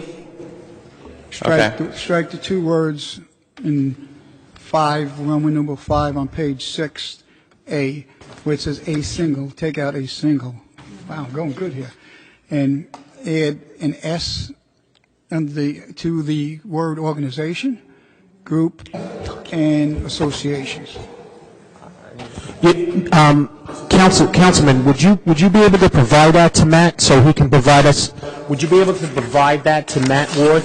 Yes. The changes that we're making, so that he can. So you can email them to me tomorrow, and I will. So then we'll have the new and improved. And include the 14 to 21. Yeah, 14 to 21, and then the number of groups. And I think, was that it? Yes. That was it. And Matt, you'll have the new ordinance to me tomorrow. I'll send you the new attachment. Excellent. So we are introducing the ordinance with those floor changes. Yes, we're introducing. So this is going to be introduced. But we're actually making a motion to add it first, before we actually introduce it, okay? So, on the motion to add item 3O, City Ordinance 15-187, with the floor changes, I have a motion made by Council President Navarro, seconded by Councilperson Waterman. On the motion to add City Ordinance 15-187, Councilperson Kajewski. Aye. Councilperson Ramchow. Aye. Councilperson Baggiano. Aye. Councilperson Yun. Aye. Councilperson Coleman. Aye. Councilperson Waterman. Aye. And Council President Navarro. Aye. Motion carries 7-0 with Council members Councilpersons Osborne and Rivera absent.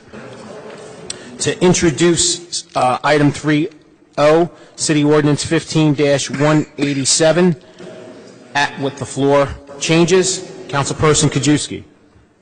Aye. Councilperson Ramchow. Aye. Councilperson Baggiano.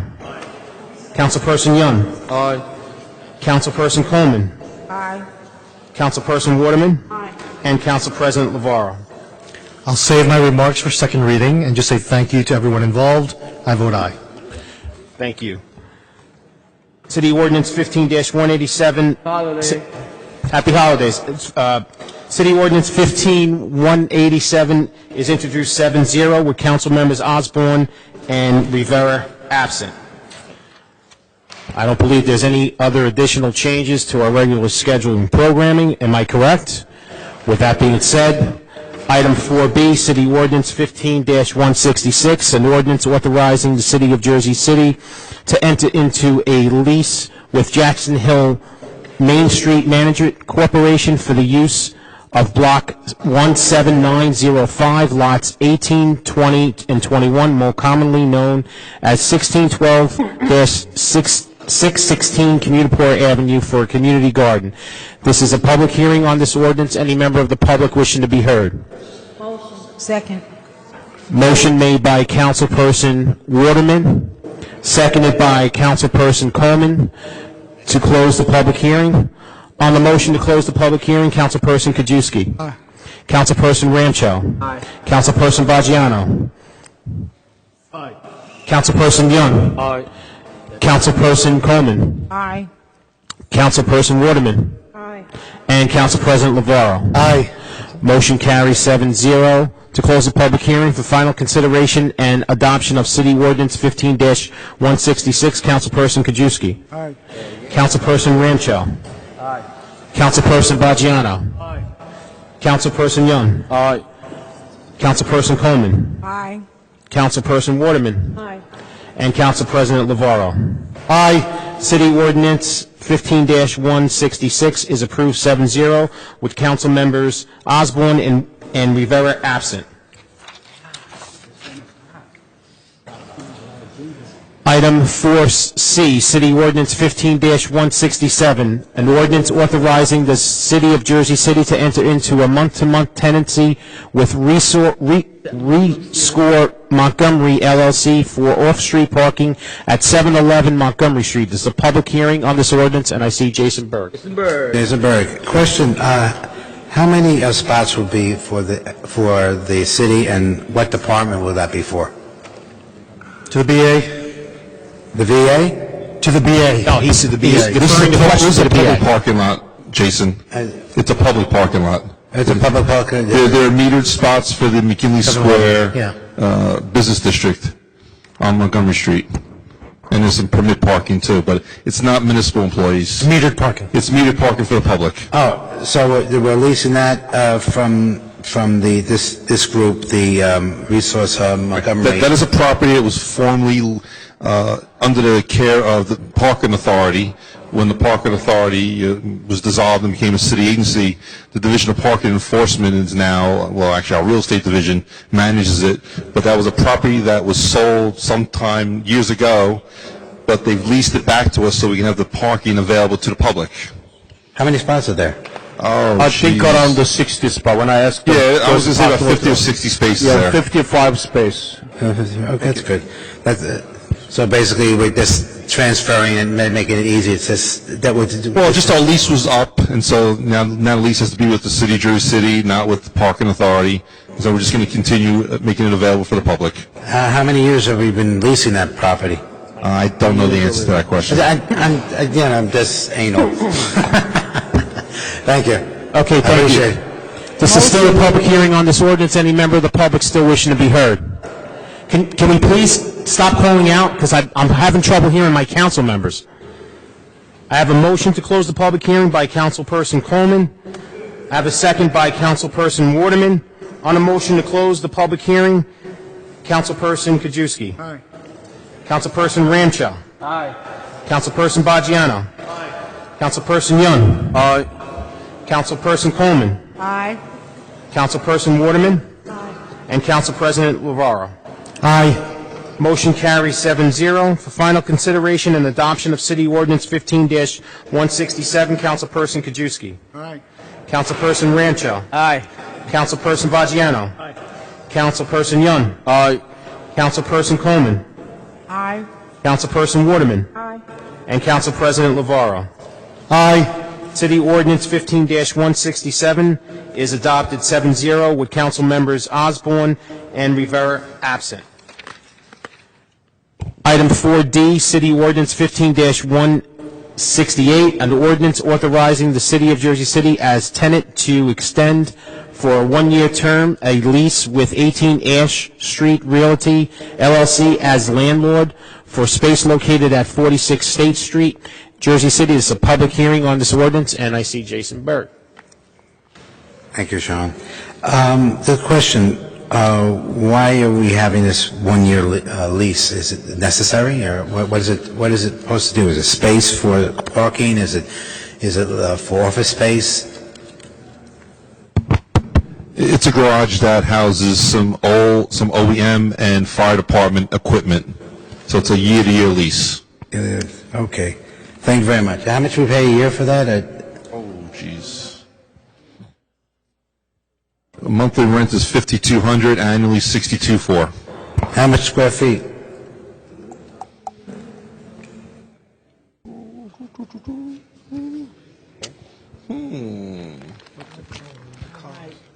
I don't see, 6,000 square feet. Okay.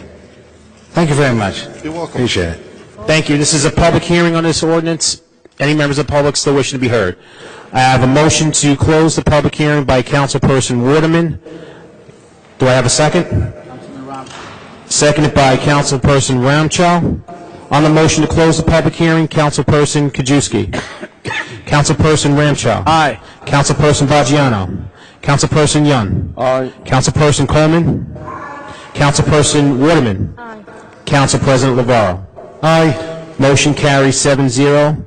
To close the public hearing, for final consideration and adoption of City Ordinance 15-168, Councilperson Kajewski. Aye. Councilperson Rancho. Aye. Councilperson Baggiano. Councilperson Yun. Aye. Councilperson Coleman. Aye. Councilperson Waterman. Aye. And Council President Lavarro. Aye. City Ordinance 15-168 is adopted 7-0 with council members Osborne and Rivera absent. Item 4E, City Ordinance 15-169, an ordinance approving a 10-year tax exemption for a market rate rental project to be constructed at 460 Grant Street by 456 Grand Realty, Urban Renewal LLC, an urban renewal entity pursuant to the long-term tax exemption law, NJSA 40A:20-1 except. This is a public hearing on this ordinance. I see Kabili Tayeri. Mr. President, I only have one question. Is this a project labor agreement or project employment contracting agreement? This is a Less than $25 million. Becca. Becca. It's a Becca. Oh, I'm sorry. It was three people talking. I was trying. Yeah. Thank you, sir. You're welcome.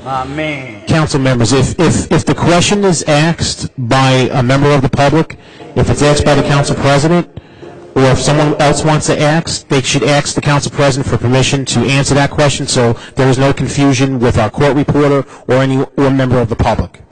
Thank you. Let's go Giants. Yvonne Bull, sir, I'd like to know, is this the Pathmark property? The what? The Pathmark property? This is Barriqua Motors Equal Motors. And where is that located at? on Grant Street.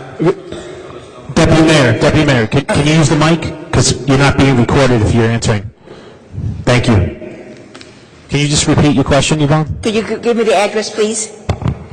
The address is as it's stated there, 456 Grand and 460 Grand. That's the block that used to be occupied by Barriqua Motors across the street from the Sunoco gas station. And the attorney for the project is here. What's the Court Street? It's near the It's car right on wash, the corner near the car wash. of Grand and Pacific. Grand Pacific, okay. Right, So is that Pathmark? right across from the Sunoco. So So that property was a Sunoco, that property probably is contaminated, so... That's Boricua Motors. Oh, it's across the street from me? Boricua Okay. Motors. Oh, I just have to say that this is still downtown Jersey City, even though it's getting further away. I'm very happy it's not 20 or 30 years, but I don't think anything downtown needs an abatement from my point of view, because the market is very hot. Thank you very much. This is still a public hearing on this ordinance. Any member of the public wishing to be heard? For the record, it is Ward F. Okay. It's not downtown, it's Ward F, it's between Pathmark and the Turnpike, and it's overdue to be development. Thank you for that. Appreciate that. Second. I have a motion to close the public hearing by Councilperson Waterman. I have a second by Council President Lavaro. On a motion to close the public hearing, Councilperson Kajewski. Aye. Councilperson Ramchow. Aye. Councilperson Bajiano. Councilperson Yun. Aye. Councilperson Coleman. Aye. Councilperson Waterman. Aye. And Council President Lavaro. Aye. Motion carries 7-0 to close the public hearing for final consideration and adoption of City Ordinance 15-169. Councilperson Kajewski. Councilperson Ramchow. Aye. Councilperson Bajiano. Councilperson Yun. Aye. Councilperson Coleman. Aye. Councilperson Waterman. Aye. And Council President Lavaro. Aye. City Ordinance 15-169 is adopted, 7-0 with council members Osborne and Rivera absent. Item 4G, City Ordinance 15-172, an ordinance amending the historic downtown special improvement district to include additional properties on Newark Avenue, 2nd Street, 3rd Street, Cole Street, Erie Street, Grove Street, Mercer Street, Montgomery Street, and Marin Boulevard. This is a public hearing on this ordinance. Any member of the public wishing to be heard? Jason Berg. Jason Berg. Jason Berg, just a question. How big is this? It's a historical downtown. How many? Jersey City is like 42 square miles. How many blocks is downtown that's been consumed in this? I believe there's an attachment to the ordinance. If you don't have a copy of that, but it is online. But if you need a copy, I can provide that to you. It has a list of all of the properties attached to the ordinance. Right. The only problem I see is that as the district starts to grow, the special historical districts, it puts more burden again on the homeowners and which, it becomes a little cumbersome for the people.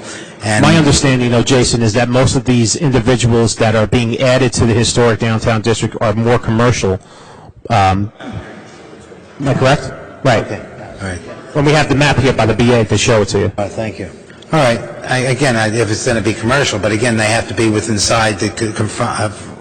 what the ordinances are for compliance with maintaining the building the way it was back in the day. So it's actually reconstruction surgery to bring it back to the fold. Is that what the whole point is for the historical district? What is the point?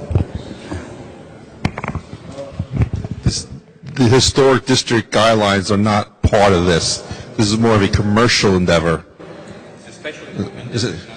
So what's the difference? You have a historical district and you have a commercial district. What is the difference in the compliance? Well, the SIDs are there to promote commercial activity within their district. So the special assessment that is used by each SID will promote, rebranding or clean the streets or police improvements. Whatever that board decides they want to do with their funding. The historic, maintenance standards you're talking about is a totally separate issue and not part of a SID. So, but it's basically a commercial to make sure that the area is rejuvenated. To enhance, that district, to enhance the commercial corridor. All right, thank you very much. Still a public hearing on this ordinance. Any member of the public wishing to be heard? I have a motion to close the public hearing by Councilperson Waterman and a second by Councilperson Ramchow. On a motion to close the public hearing, Councilperson Kajewski. Aye. Councilperson Ramchow. Aye. Councilperson Baggiano. Aye. Councilperson Yun. Aye. Councilperson Coleman. Councilperson Coleman. Councilperson Waterman.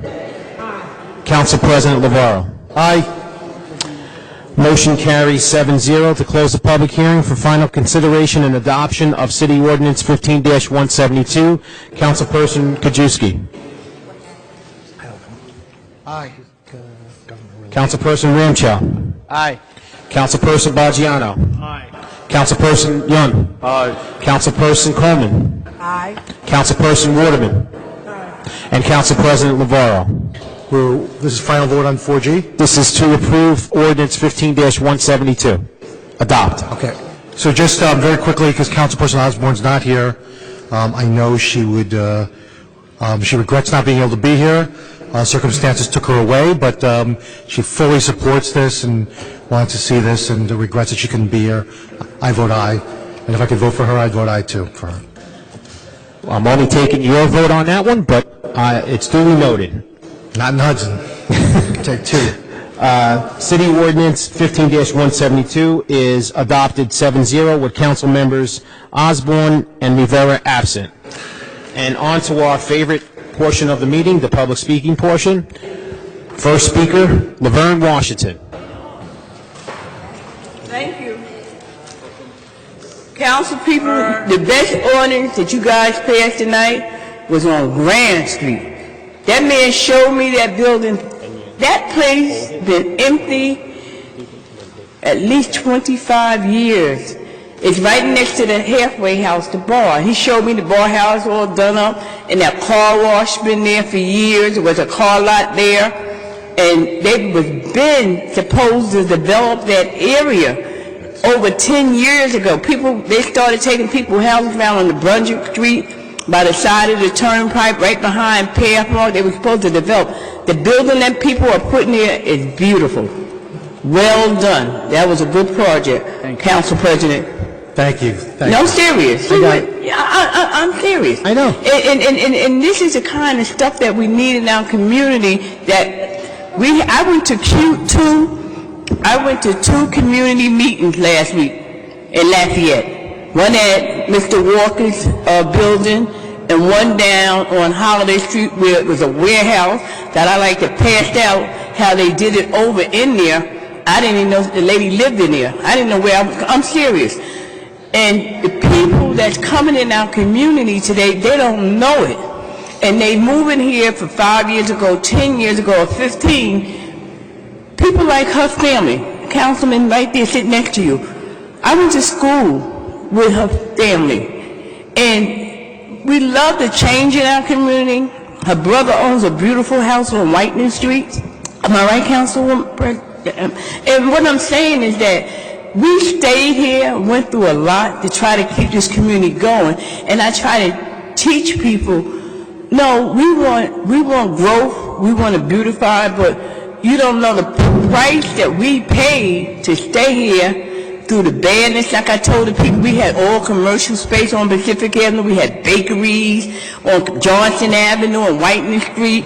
We had two pharmacies. We had a meat market, an A&P on Maple and Pacific. And all that stuff went away, and they put them houses there. That's why I said what I said about Oceana. Bring back some of our commercial stuff. And you guys are doing a good job, but these people that come here and don't know what me and Councilman Bogiani was talking about before the council meeting. If you don't know the community, come to these council meetings and sit up here all night like we do and fight for stuff, but know what people stayed here and went through to try to keep our community together. And I tell people, my family owns 10 properties. Around Communiport, Pacific, Holiday Street, Van Horn, we stayed here. Been here since 1929. Her family, she can't, Councilman Boydette. But what I'm saying is that people get up here and they say stuff, or I just try to recorrect them and understand what we fought for, and we are still fighting. We need more stuff back. I looked at that community and Johnson and Whiteman and Pine and Monitor where they trying to develop. Don't be a block. and told me now we worrying about parking. It ain't about just parking, it's about where people need to live. I got 5 families I'm working with now are homeless. I found a lady apartment today on Armstrong with 2 bedrooms. She was supposed to get, and I miss your office, I really do. She's supposed to get 1 month's rent in security. They telling us now that there's no more money for Jersey City. She has to go to Bayonne, Hoboken, and Union City to get 1 month's rent security. How does that sound? What can we do about this? Where did we find money for residents of Jersey City that we got to push them out of Jersey City into Bayonne, Hoboken, Union City, or North Bergen? Just to get them 1 month's rent and 1 month's security. Can anybody help me with that one? I'm not familiar with what program you're talking about. The Pistol program, housing, she used to do one in her program and she don't have it no longer. That she helped a lot of people in the community get their first month's rent and security. Am I right, Councilwoman? Yes, ma'am. But I've lost touch with those people in the... yeah. And now we need to find a program to try to keep our residents here. And then we talk about we don't want affordable housing and we don't want this. Well, where people supposed to live? I got people living on top of each other, asking me about housing. Thank you for your time. Have a blessed one and a happy holiday.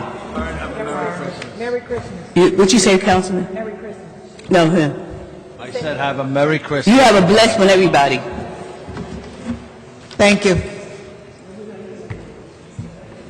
The next speaker is Don Wilson.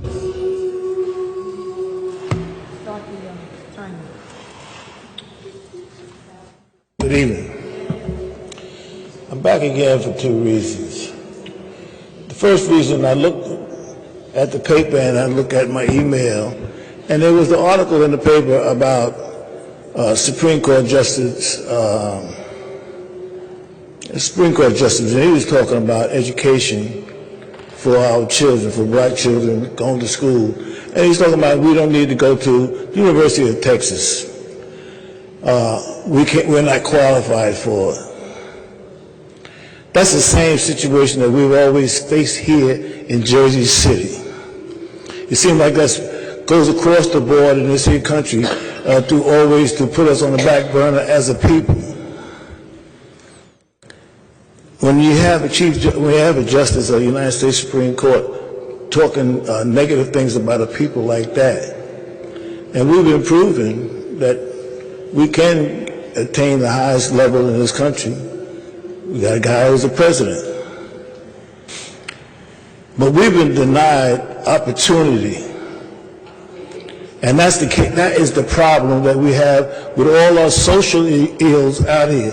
It's not that we can't compete. It's been proven that we can compete with anybody if we're given that opportunity. I see that you gave another gentleman out here a school here today, or opportunity to train some people in technology. That's the same thing, Council President, that we were talking about ourselves for our community, a technical school to teach our people so we can compete. We need to have that there so that nobody can ever say in the future that you don't have the skills. We don't need a deputy mayor telling us what we need to do to teach our people.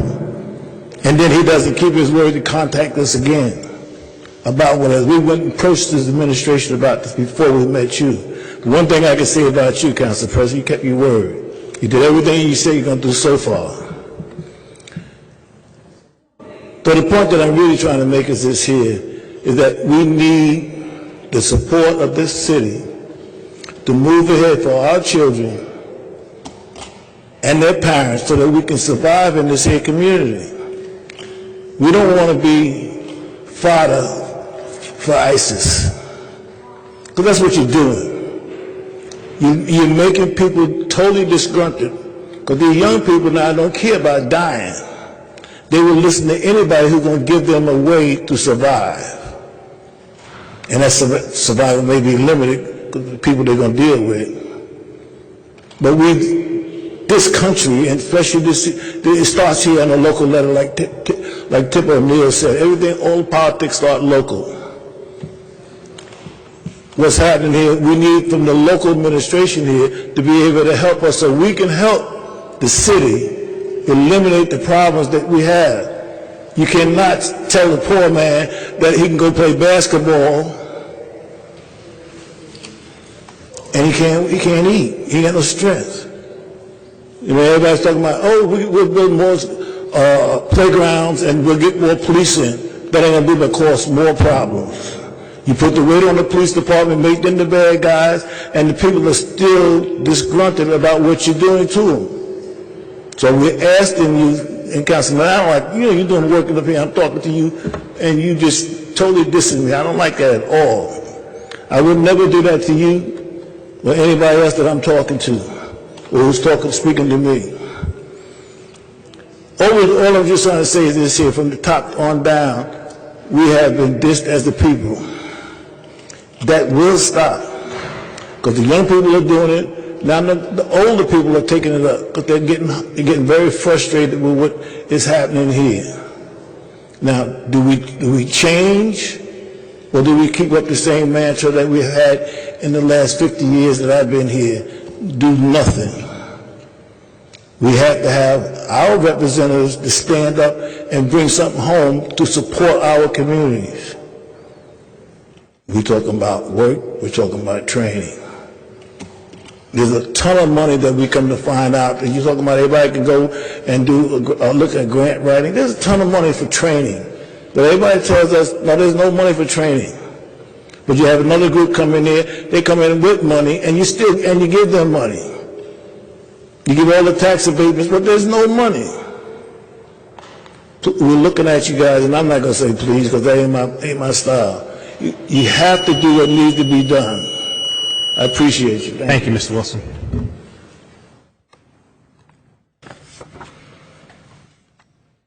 Next speaker, Sandra Bryant. Not here. Joan Terrell. Not here. Carlos Ojeda. No. Giselle Regalado. Samantha Moore. Jason Berg.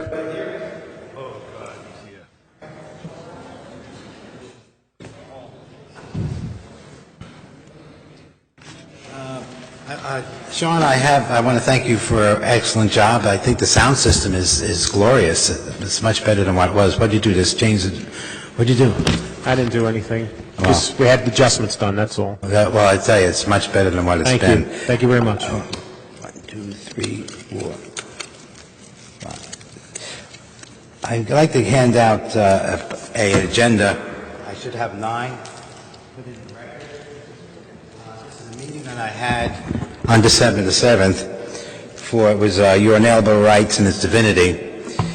And it's a very informative. It has a bibliography, and an outline, and even an affirmation.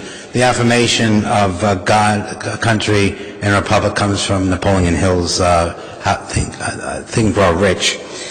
And it was very good that I could be here, but I understand that there's going to be a change, that people using this facility here at City Hall will have to pay possibly $1 million insurance policy to do so. And I want you to know, folks, this building and every public building here in Jersey City has been paid already for by the people. The Jersey City Public Library has $1 million policy. You need a 501(c)(3) to use their building. And this is outrageous, because this is public property. The people are paying for this. This council's paying for it, and it should be open for the public to do positive things. And in my life of my 46 years being a volunteer and community activist, I want to do more. But if you start putting restrictions on the people, it curtails the possibilities. I mean, I even used the building in number 30 school, I don't remember the school, down on Seaview Avenue, where I had to pay $150 to do a political action thing for my Ward A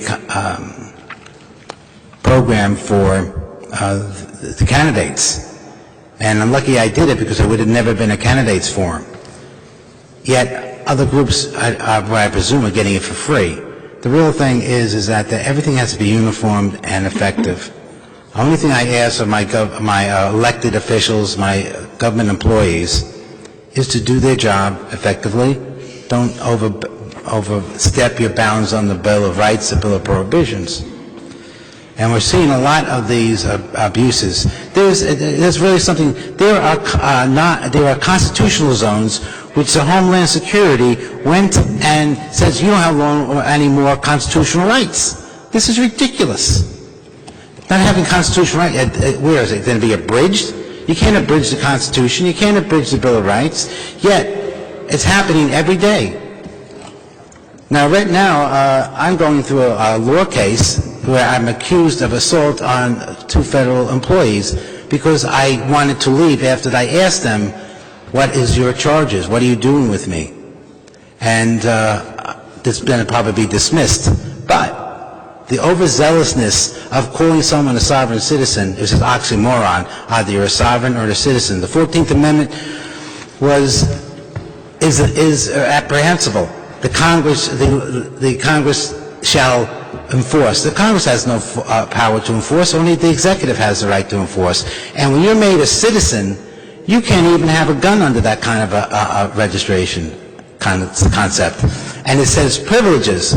Well, I want you to know, as each one here sits in front of us and everyone behind me are all sovereigns, because we the people gave you the right and the right to do our bidding. And you're here to listen to us. Yet when the establishment or the power and authority does not listen to us, they're out of compliance.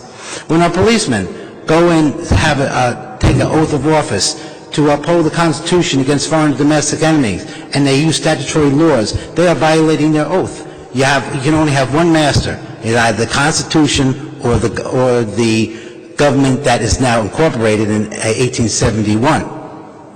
And that incorporation, each court, you are incorporated, and that makes it that the government and the judges or the judicial are not there to serve us, they're there to disservice. There's a portion in one of the rules, the codes, that says that the government shall always win. Folks, I'm not here to be demonstrative. I want fair play for everyone. Truth, justice, and fair play, which is the most dangerous thing in our world, because if you are dealing with those 3 things, you are considered anti-government. And I don't happen to be anti-government when I support the Constitution with all my heart and mind. And I am a Vietnam vet. Thank you. God bless. Yvonne Balser.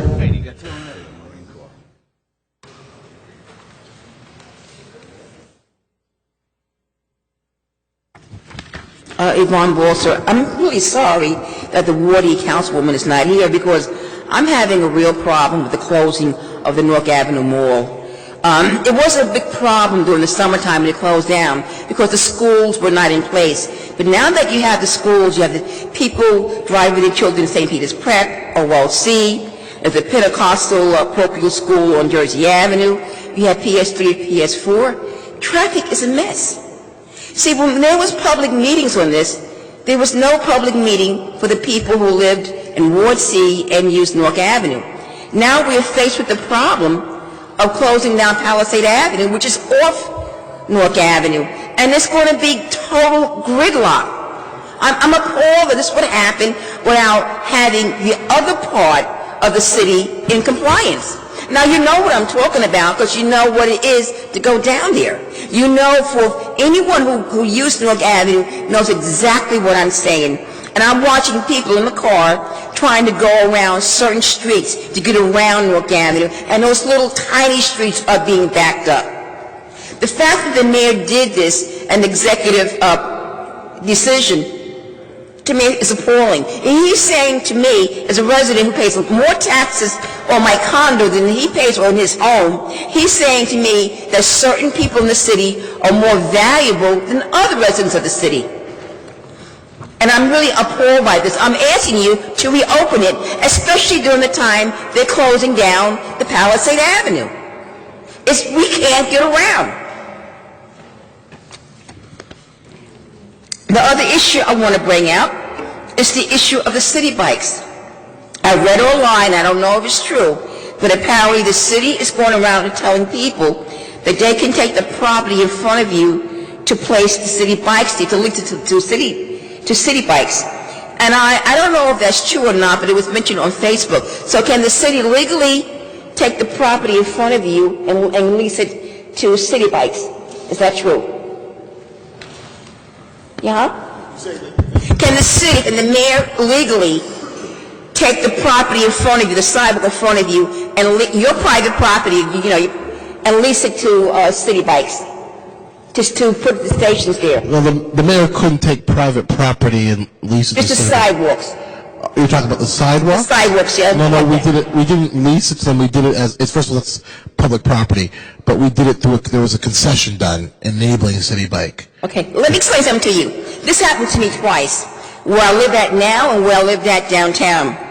When my sewer pipes broke in the middle of the street, the city told me I had to replace them. Not the city had to replace them, but I had to replace them. Now, I don't own those pipes. I receive water from them. So for some reason, when a pipe breaks in the middle of the block that serves you, oh, that's your responsibility. But when the city wants to take the property in front of you that you park, it's ours. We can take it because we own it. So how can the city force you to pay for those services, saying that it's your responsibility, and then on the other hand saying we have a legal entity to take the property in front of you and give it to city bikes? That doesn't make sense to me at all. Because if that's the case, I'm owed money from York Street, and I'm owed property where I'm at right now, where I had to pay into a fee to have the water line repair.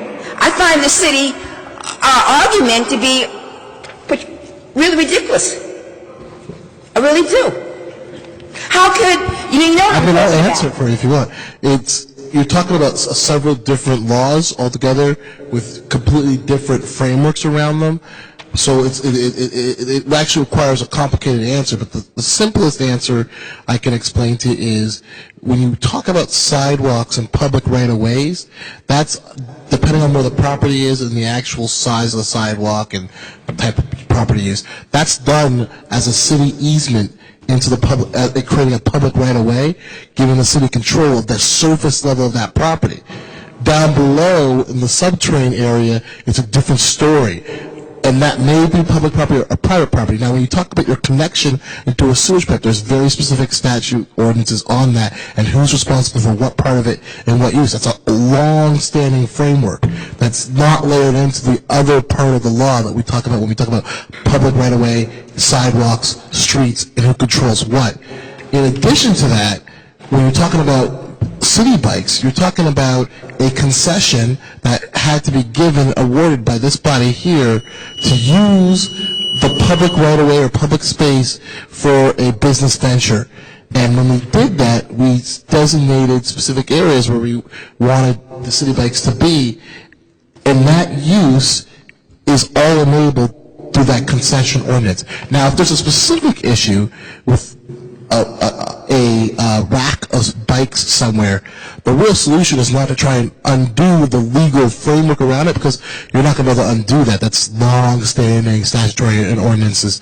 But really, you should just reach out to the program's administrator and or the city and just say, listen, this rack of bikes seems to be a problem. And then at that point in time, they can take it into consideration and decide, is this something that should move or not? And that's the more productive way to proceed on that issue, just letting you know. I think the real issue is the city should reimburse all the people who had to repair those pipes in the middle of the street, because the city is saying two things at one time. It sounds like gobbledygook. And I'm due a lot of money back from the city if that's the case. If you can say you own the property here, but you're responsible for the property beyond that, does not make sense at all. The city wants their cake and eat it too. I'm sorry. Thank you very much. Thank you. Merry Christmas. Next speaker, Kathy Quirk. Not here. Abdalan Azar. Not here. Maggie Nakala. Okay. Karim Estefanos. Scott Godwick. Bill O'Day, I don't see. Monique Andrews. Not here. You know why he was coming. Kabili Tayari.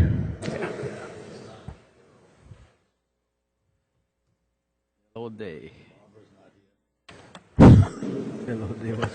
Kabili Who's here? Joyce.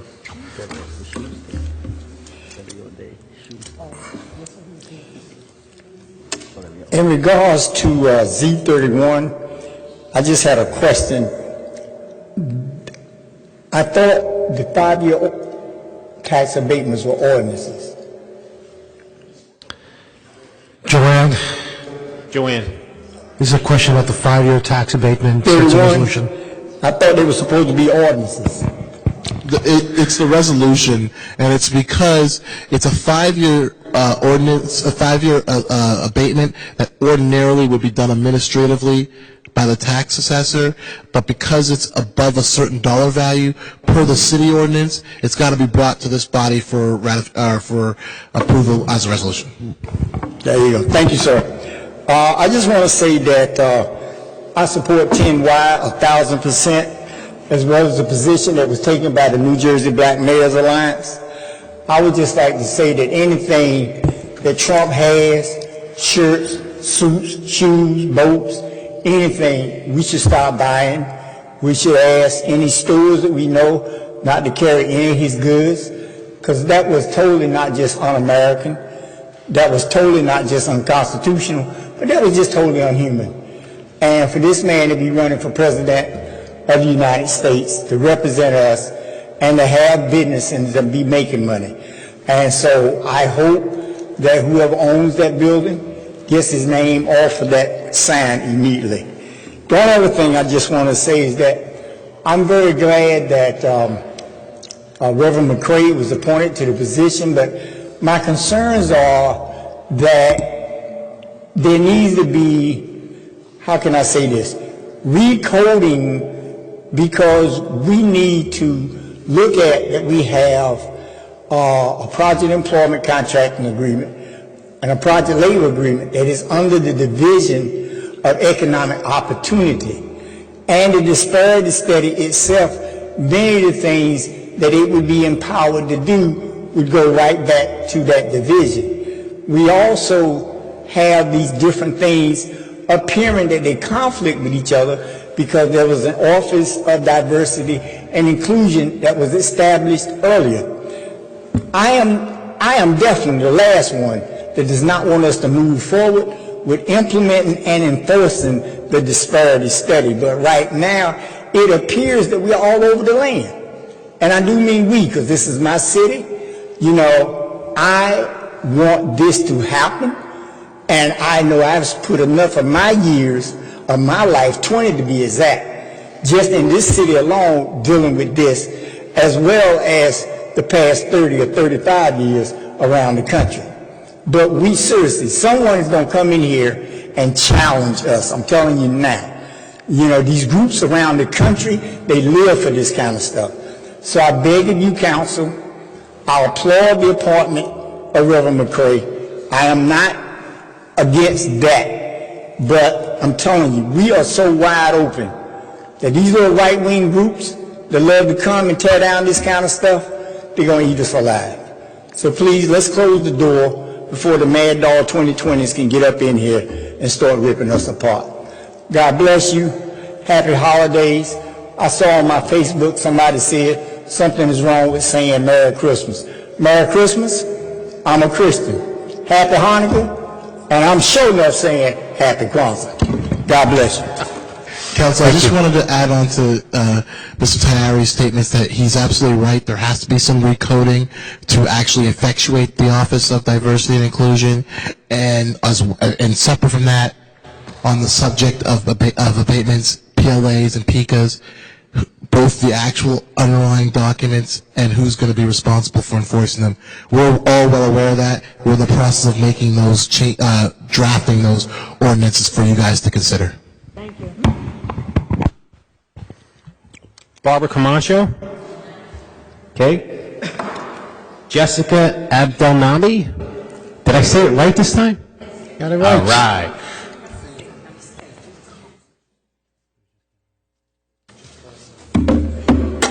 Hi, good evening, everyone. Happy holidays, I'll start that.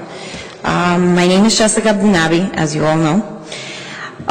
The first thing is, the guy that was not here was Mr. Abdurrahman Azhar. I just want to talk a little bit, just tell you a little briefing of Uber. I'm trying to tell him that he should be lobbying within everyone, how they're doing it in New York City. But in New York City, what they accomplished was getting them to get a license, taxi license. Not to have a medallion, but to have a taxi license. So maybe you want to look into that, maybe to try to reinforce something about making them get a taxi license, go through a TLC system, which they have in New York City, which I'm very well about it because my father had 15 years a TLC taxi limousine company in New York City. So the second thing was, Palisades Avenue. They were saying on that meeting that they won't authorize it until January 7th. Because of the holidays and all that, so forth. Now, my thing is, if they're going to be closing it from January 7th and on, why they can't open, what's the other street? Yes, Oakland. Until, they open all that fixing up. They're saying that it's because of the fact of the Route 139, but they're saying expectations are 2020 that they're going to finish that, so we have actually time to see if council members could get it together and bring it down to state, to Trenton, to find out if they could actually just move it until really Oakland and put pressure on them. The third thing is shelters. We're having a lot of homeless, and if you know that now these homeless people are coming from New York City on the path, we're having this beautiful building, which I do applaud that they're doing okay because they're going to have 800 affordable housing apartments, and there's 1,800 apartments in that Journal Square new building that today Councilman and Mayor was there. So I like the fact that it is evened out. It's like a 40-60 percentage that's happening there. What are we going to do with having some kind of shelter system? New York City has them. And I know that because after my ex-husband came out Iraq war, I was homeless with my daughter and him as a veteran. So we went through the shelter system in New York City, which completely sucks. I'll tell you that much. Because I was through this and I ended up being homeless anyways and living in my car and feeding my 2-year-old in the car and go to college myself. This was back in 2003. So I would try to see if all these abatements, all these buildings, they're beautiful. I love them. I'm not against them at all. But I do want to see if we could try to improvise, trying to put shelter systems or some kind of a system that we could actually address the homelessness. Because we're actually going to be having that overflow from New York City. And here in Jersey City, we're going to have more than that. In St. Lucy's, from what I know, they're going to be closing. And where are they going to really be going? So, and I feed them every Sunday. So I feed them. I know Joe. I know Stevie on Central Avenue. You ask me about every homeless person that is around Journal Square, Ward D and Ward C, I know them. So just keep in mind shelter system, and then maybe reiterating also from last month what I said about a gun program, buy program. I don't know what's going on with that, but just to reiterate what's going on. And what was the other thing I said? Forgot. But that's basically it. And happy holidays. Keep in mind maybe, shelter system, it's getting cold. People are out there. We're sleeping nice and comfortable, but I'll never forget how I was sleeping cold. My feet were freezing in a car with no insurance, and my daughter and my ex-husband as a veteran. That's basically it. Thank you. Thank you. Joanne Gordman? Not here. Marie McRae? Gone. Esther Whitner, not here. Steve Hyman?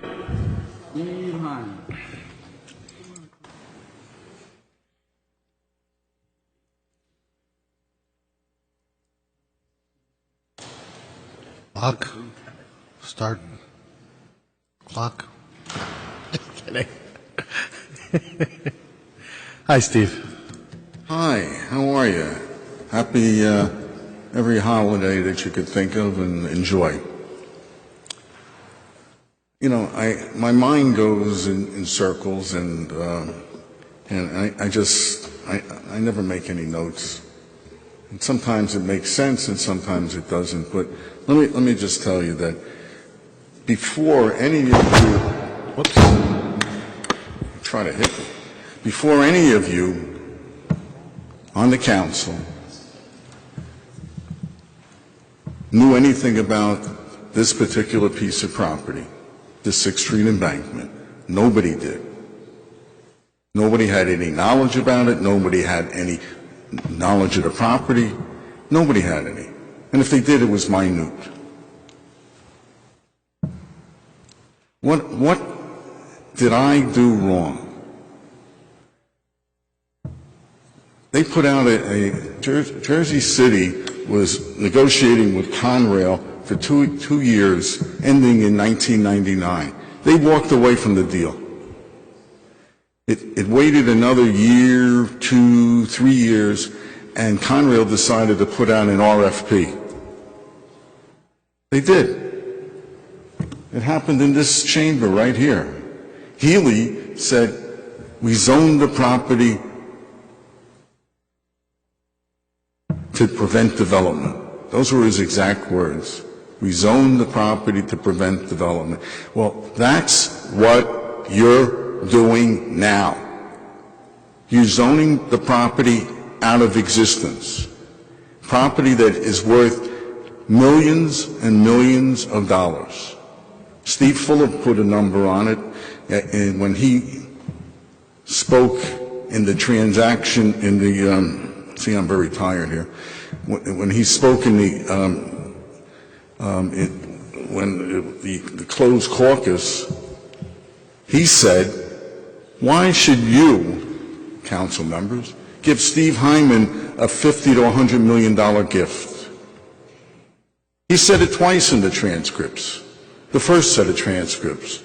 And we're waiting for the last set of transcripts with everything to come out soon.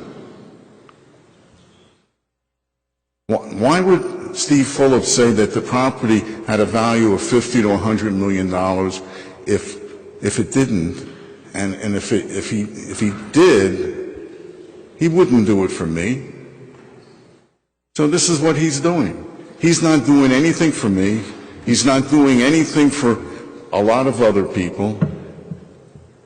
And it's deleterious to my health. I mean, I don't think that all of you people put together, maybe Michael Youn could do it, but all you people put together couldn't stand up to what I've been standing up for the last 30 plus years in Jersey City. Joanne Monahan,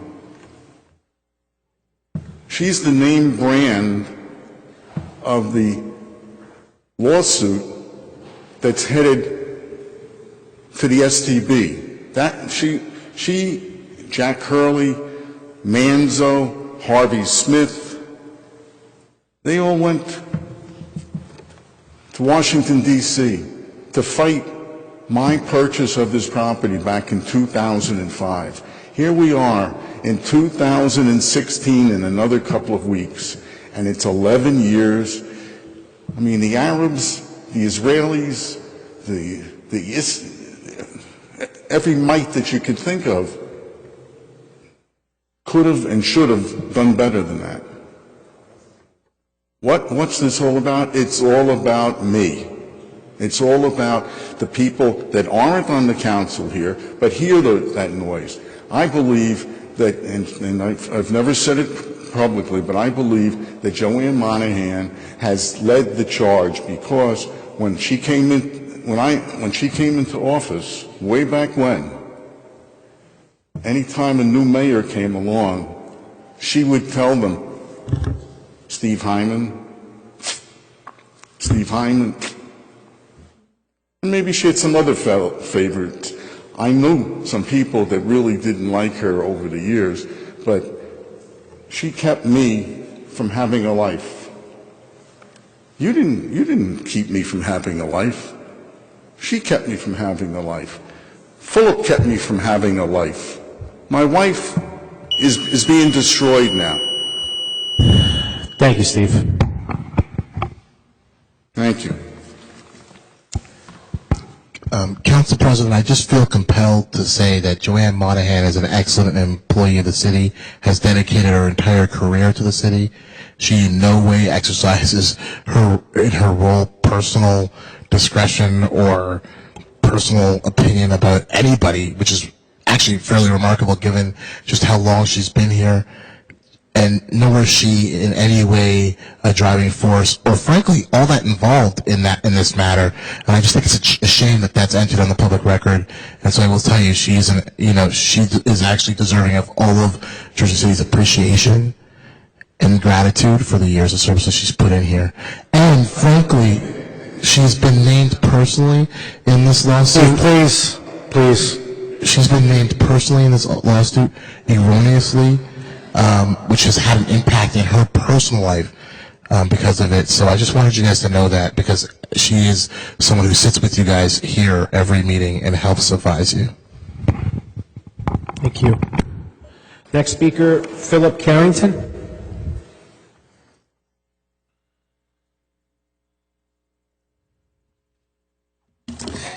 Council President, members of the City Council, I am Philip Carrington. My quest today is my continued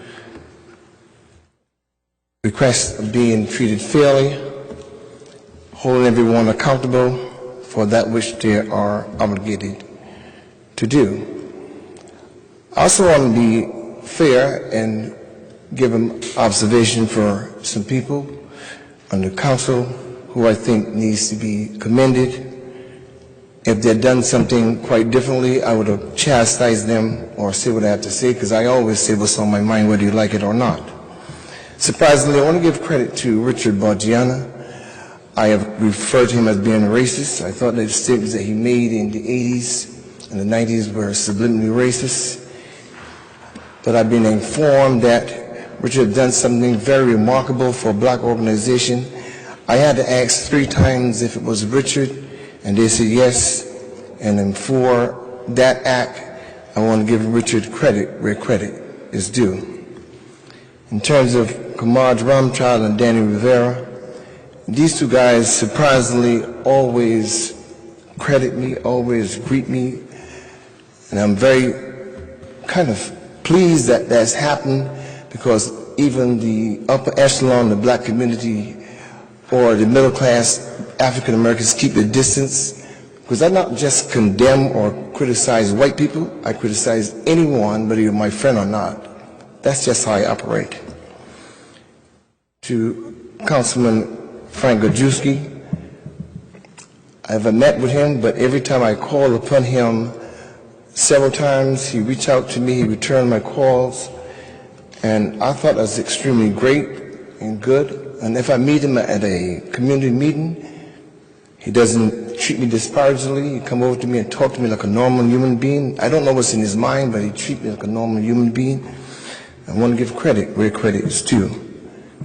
To Joyce Vitamin and Diane Coleman, there's a lot has been said about you all, but in fairness, every time or several times I've called upon you all to attend some of the events that I have, you were there, you supported me. Even though sometimes I disagree with you, and I will continue to, I want to take my hat off to you.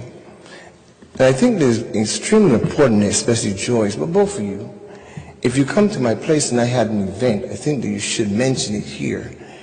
Not only for me, but not for yourself, but for me as well. Because see, if a person like Frank have made a donation to my breakfast program and he wasn't there,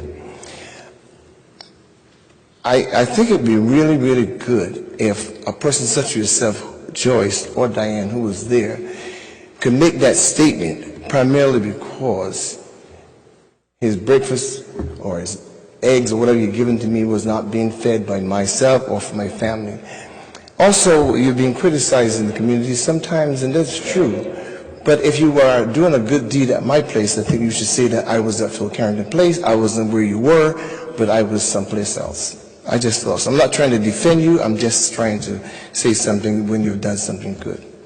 Now on with the issue of being treated unfairly. Looking back in retrospect, I wanted to mention last time I ran out of time, I got another ticket again. And again, when I come to the city council, I don't waste time. I come here because this is a place where my grief needed to be heard at that point. It should be heard other places, but when I'm here, it is up to you to hear that.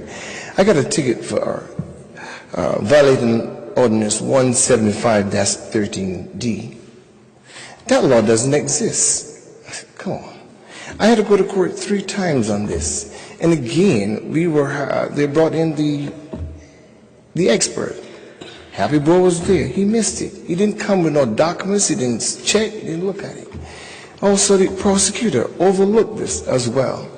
So we got to wait until we get before the judge. The judge went back to the back room, read it, and acknowledged that it was a mistake. I mean, that's not a mistake. It checks and balances. The chief didn't see this. I mean, the prosecutor didn't see this.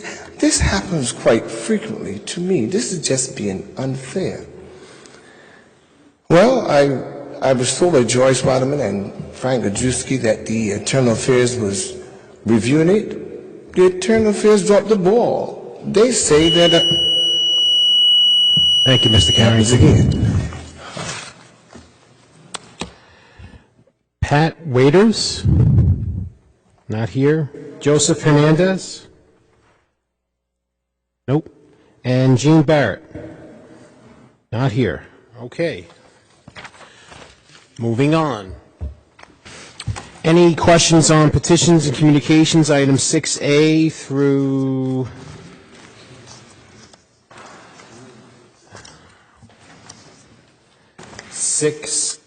Z21, hearing none. Any questions on the Office of Communications? Hearing none. Any questions on the Report of Directors, 8A through 8F? Hearing none. On to our claims and addendum number 1 in Medicare claims. Council members, I need a vote on the Medicare claims, and addendum number 1. Councilperson Kajewski. Councilperson Ramchell. Claims and addendums. Aye. Councilperson Baggiano. Aye. Councilperson Yun. Aye. Councilperson Coleman. Aye. Councilperson Waterman. Aye. And Council President Lavarro. Aye. Claims in addendum number 1 are approved 7-0 with Council members Osborne and Rivera absent. On to our resolutions. Items 10A through 10N. Councilperson Kajewski. Aye. Councilperson Ramchell. Aye. Councilperson Baggiano. Aye. Councilperson Yun. I will aye, and especially 10C, that I thank the great job of the BA Roberts, cleaned our books, really did a good job. You vote aye on all? Aye on all? Yep. Thank you. Councilperson Coleman. Aye. Councilperson Waterman. Aye. Council President Lavarro. Aye. Items 10A through 10N are approved 7-0 with Council members Osborne and Rivera absent. Items 10O through 10Z1 with the exception of 10Y. 10Y, it was a mistake on getting onto the agenda, should never happened, and it's been withdrawn because of that. Council members 10O to 10Z1 with the exception of 10Y, which has been withdrawn. Councilperson Kajewski. Aye. Councilperson Ramchell. Aye. Councilperson Baggiano. Aye. Councilperson Yun. I will aye except the 10Z. Actually, Heights community leaders, they plan to organizing meeting for improve the plan for talk about the Heights area. And actually, I requested this one to another month, delayed for get some community input. But, I understand there's nothing wrong with that, do some kind of study, but I'm going to abstain that one, okay? You're going to abstain on 10Z, okay? Councilperson Coleman. Aye. Councilperson Waterman. Aye. And Council President Lavarro. Aye. Oh, wait, and just before I... Yep. Frank, 10R, you're going to take care of that? Yes. Okay. Great. Vote aye. Okay, I don't know. So just to recap, 10ZO through 10ZX are approved 7-0 with council members Osborne and Rivera absent. 10Z is, 10Y was withdrawn. 10Z is approved 601 with Councilperson Yun abstaining. And 10Z1 is approved 7-0 with Council members Osborne and Rivera absent. On items 10Z2 through 10Z12, Councilperson Kajewski. Aye. Councilperson Ramcho. 10Z to... 10Z2 to 10Z12. Aye. Councilperson Baggiano. Aye. Councilperson Yun. Aye.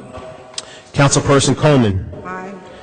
Councilperson Waterman. Aye. And Council President Navarro. Just on 10C3, Sean, if you can make sure we get a copy of this resolution to the Jersey City Redevelopment Agency for their application. Sure. I vote aye. And you vote aye. Items 10Z2 through 10Z12 are approved 7-0 with Council members Osborne and Rivera absent. Item 10Z13 through 10Z21, Councilperson Kajewski. Councilperson Ramcho.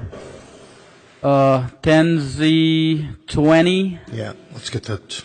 No, that's... Oh, this for... Yeah, 10Z20. I want to thank Kabili Tayari for the hard work he did. Thank you very much. I really appreciate this. And at least now we could see some paving get done. Thank you very much. I vote aye. Thank you. Councilperson Baggiano. Aye. Councilperson Yun. Aye. Councilperson Coleman. I want to say the same, Kabili. Thanks a lot. Good work. Keep that mind alert and go find some other contracts for us to default.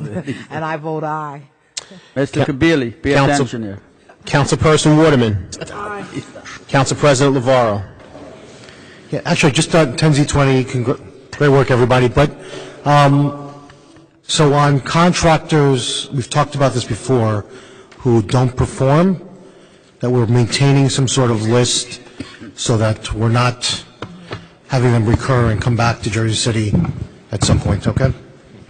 Yeah, absolutely. And that's the only way you can disqualify someone from us if we have prior negative experience ourselves. So we do keep a list.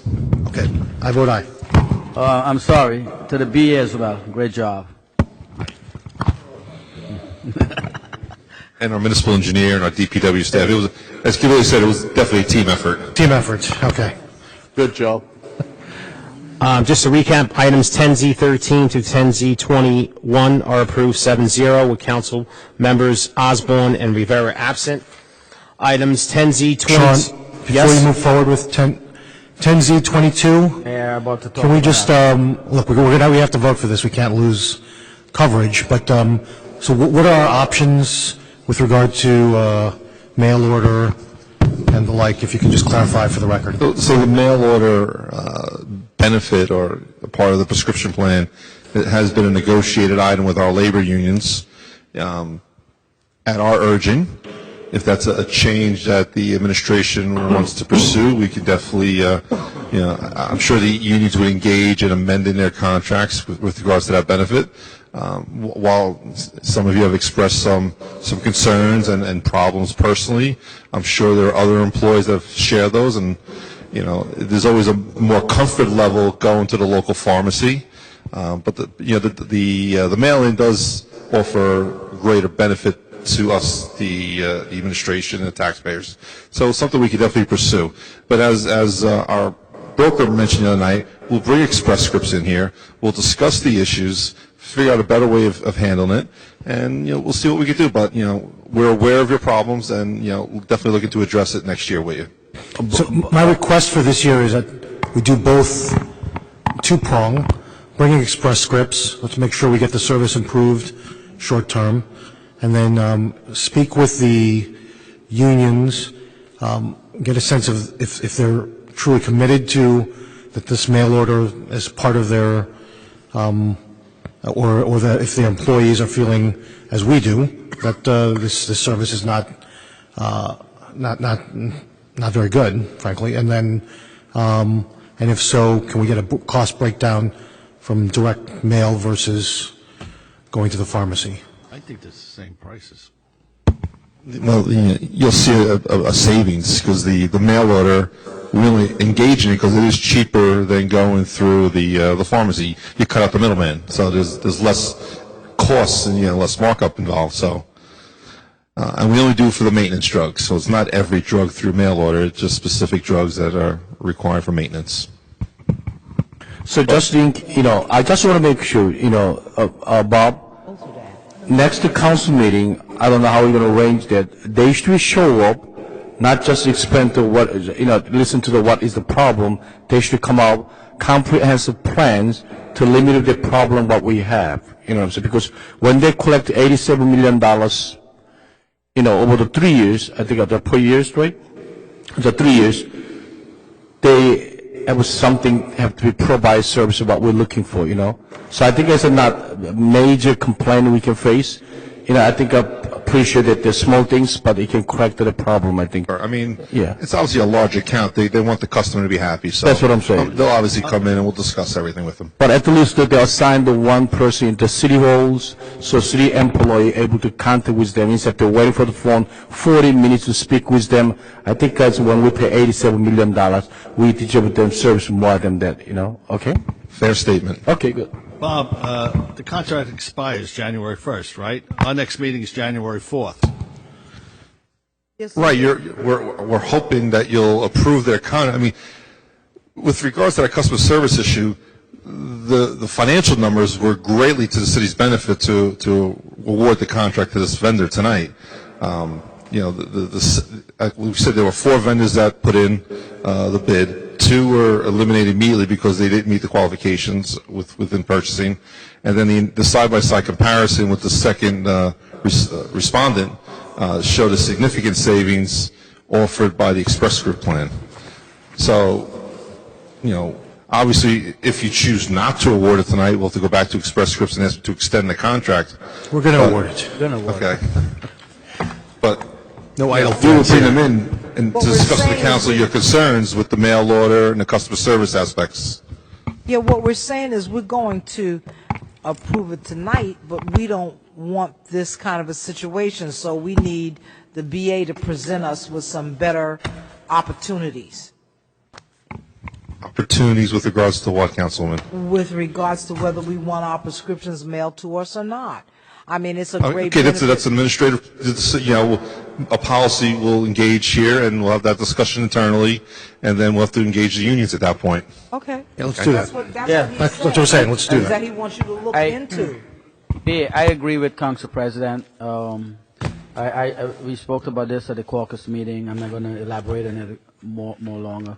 But I agreed we should have Express Script come in here and do a demonstration for us. And let's all ask them our question and let them give us our answer. And regarding drug mailing and dropping off, I'm totally against that.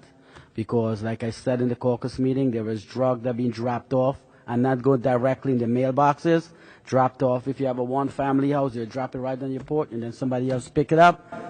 That's the mailman's problem, no? Yeah, that's a mailman's problem. Yeah. It's not the Well, not because the of company's mailing problem. it, they're mailing it. If they don't have the mailing, then you go to the pharmacy. Okay, we don't need to rehash So, this. Joe Kranik, are you aware of all this and the police union? I mean, the mail order has been in the city's plan for 10 years. So, That's what I'm saying. Mr. Kranik, I'm sure, is very aware of it. It's in his contract. Okay, so we'll go both? Yeah. go ahead. Okay, so on items 10Z22 through 10Z30, Councilperson Kajewski. Councilperson Ramchow. Yeah, aye. Councilperson Baggiano. Aye. Councilperson Yun. I will, with the condition with that next council caucus meeting, the prescription Express Script company shall present their short and long-term plan to make certified with the city employee. Did you guys Right, catch Bob? that? You're there, right? I'm sorry, Councilman. I voted for R with the condition with that the Express Script have to be shown next city council caucus meeting to make a presentation with their plan for, some kind of solutions that how we're going to improve their service. Yeah, absolutely. We will, our broker has already engaged them, expressed some of the concerns they heard on Monday night. Yes. We will bring them in for a caucus meeting and to discuss with council, various issues. So I will, with that condition, okay? One more thing, and I think the gentleman that was here on Monday night, he said they're putting a new team together, so I think that'll be good. All right, that's it. Okay. And you vote, yes, right, Councilperson Young? Michael, your votes? I vote aye. Thank you. Councilperson Coleman? Aye. Councilperson Waterman? Aye. And Council President LeVar? Aye. Items 10Z22 through 10Z30 are approved 7-0 with Council members Osborne and Rivera absent. To the balance of our resolutions, 10Z31 through 10Z35, 10Z36 was approved earlier. Councilperson Kajewski. Aye. Councilperson Ramcho. Say Merry Christmas. Aye. Councilperson Baggiano. Councilperson Young. Aye. Councilperson Coleman. Aye. Councilperson Waterman. Aye. And Council President LeVar. Happy holidays. Merry Christmas. Aye. On 10Z, Aye. Sean, can you recap for 1 second? The recap, 10Z31. 10Z23, I just want to thank Rudis and Zwadev. I'm not a big Care Point fan, but this is a great job he did here, and I just want to thank him. Congratulations. The governmental relation officer for Care Point. Okay. Items 10Z31 through 10Z36 were approved 7-0 with council members Osborne and Rivera absent. Hold on. Motion to adjourn at 10:08 p.m. Made by Councilperson Coleman, seconded by Councilperson Ramcho. On the motion to adjourn at 10:08 p.m. All in attendance by acclamation, please say aye. We are out of here. Merry Christmas to everyone. Happy holidays. To all my colleagues in the council, Happy New Year. Good night. Merry Christmas, Happy Kwanzaa, Happy Hanukkah.